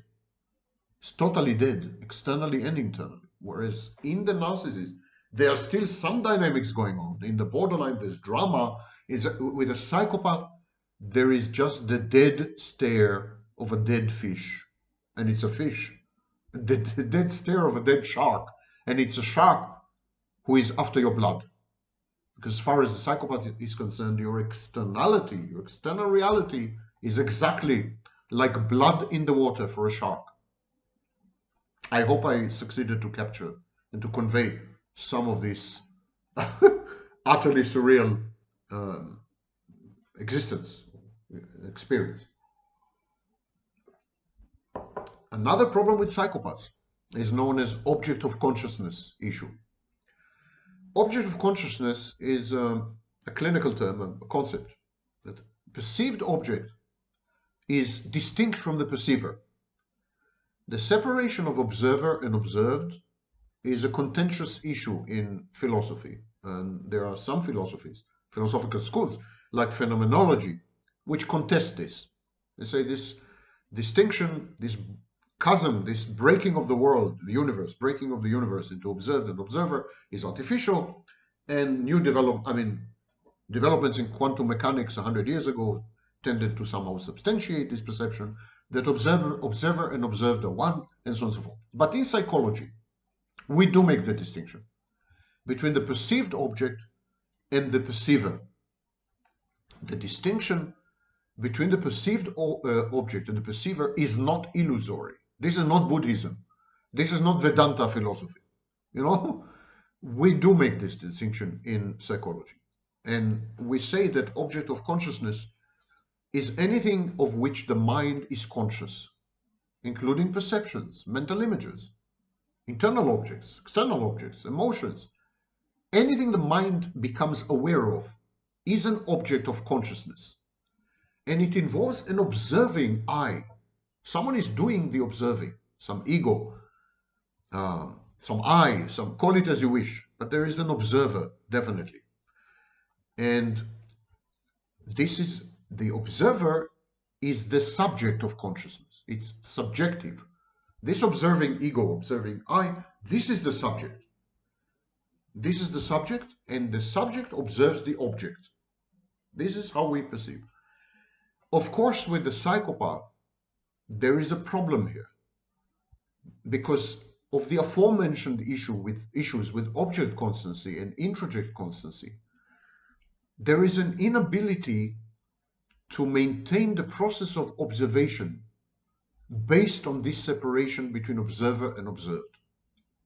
Again, don't confuse this with the ability to externalize. The psychopath recognizes your externality, but this is just a fact. It's just a fact. Something taken out of Wikipedia. The sun exists and you exist. Okay, existence, you know? It doesn't resonate with the psychopath. It doesn't change the psychopath in any way, emotionally, cognitively, affectively, behaviorally. There's no change. And because you don't change the psychopath, for all practical purposes, you don't exist. And so the psychopath has difficulty to distinguish the process of observation from the process of occupation, or the process of acquisition, or the process of overpowering, or the process of conquering. The only way the psychopath observes you as an object of consciousness is when he appropriates you, annexes you, takes over you, usually in a hostile manner, makes what's yours his. So it is the process of acquisition, this interaction of essentially merger and fusion by force, coerced merger and fusion, that brings your external existence to the psychopath's attention and awareness. So the psychopath is actually accepts your externality and separateness as challenges, as triggers.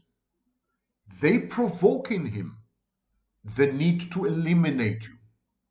Either eliminate you via incorporation, by becoming one with you, or taking over you, or eliminate you by killing you, destroying you.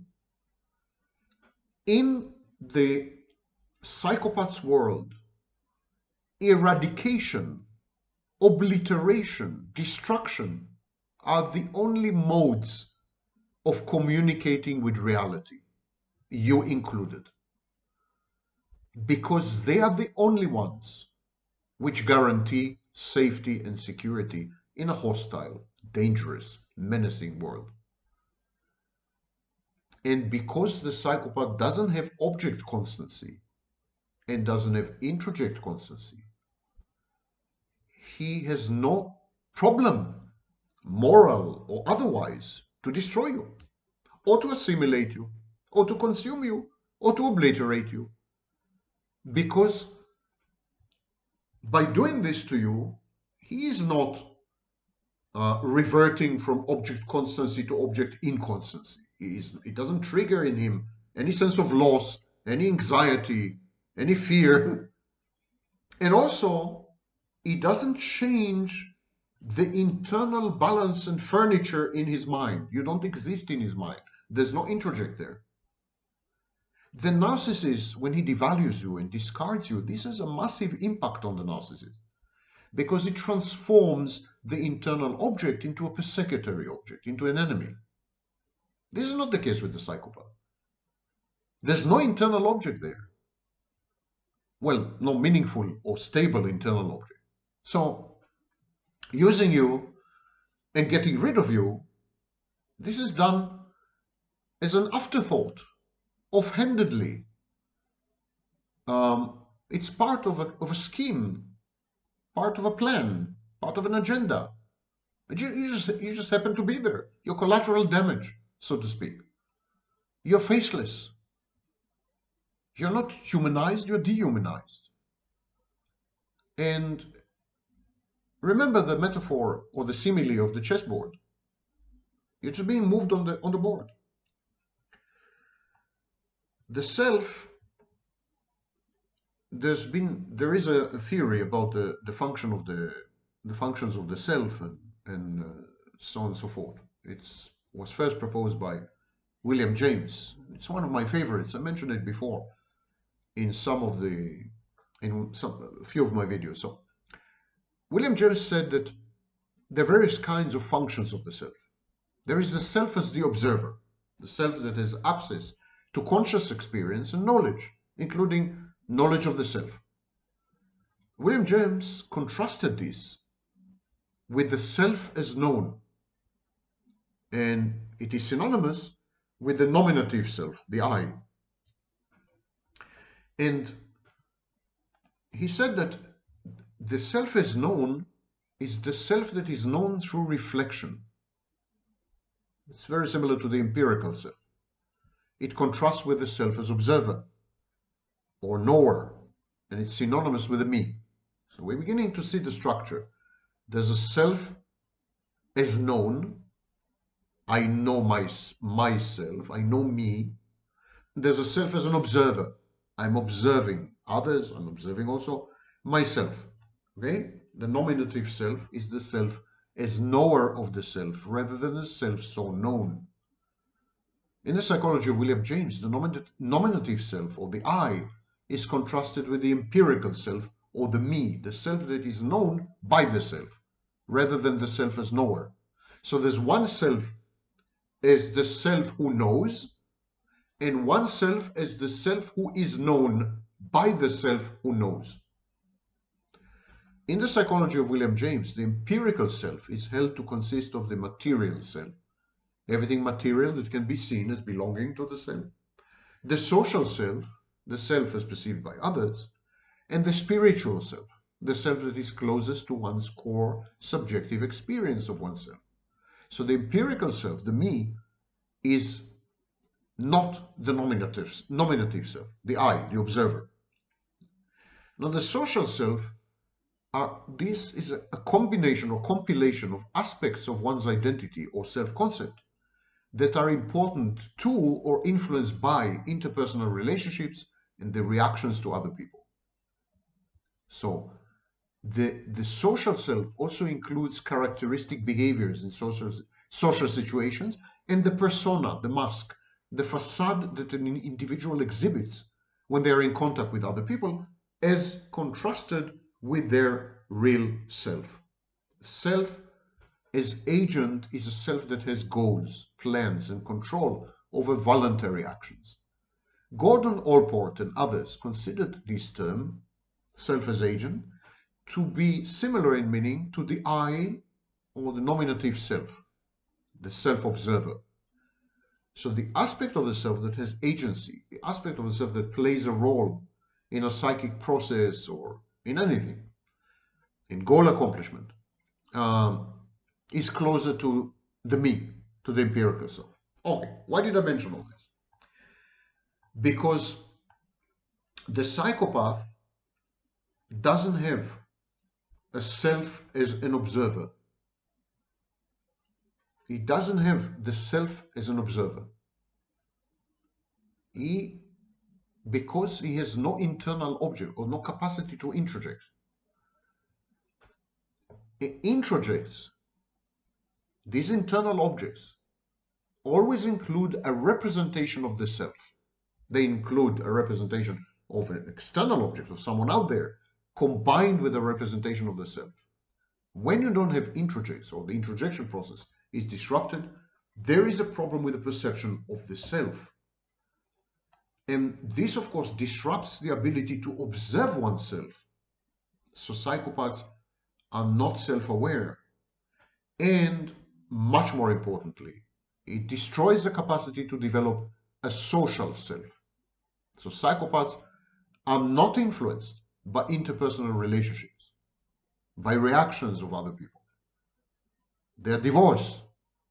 They are, as I said, impervious, impenetrable, untouchable. You could say anything to them. You can punish them. They are unchanged, immutable, like a stone. Because they don't have this rich internal world that even the narcissist has. Internally, it's a wasteland. There are no internal objects here. I mean, of course there are internal objects, but they're not like the kind of internal objects that we usually discuss when we discuss pathologies of the self. There is nothing there except an extremely primitive self, nuclear self, that strives for mastery and control of the environment because it catastrophizes and anticipates the worst and regards other people as tools, instruments, or obstacles in a chess game that never ends, where the adversary is the devil himself.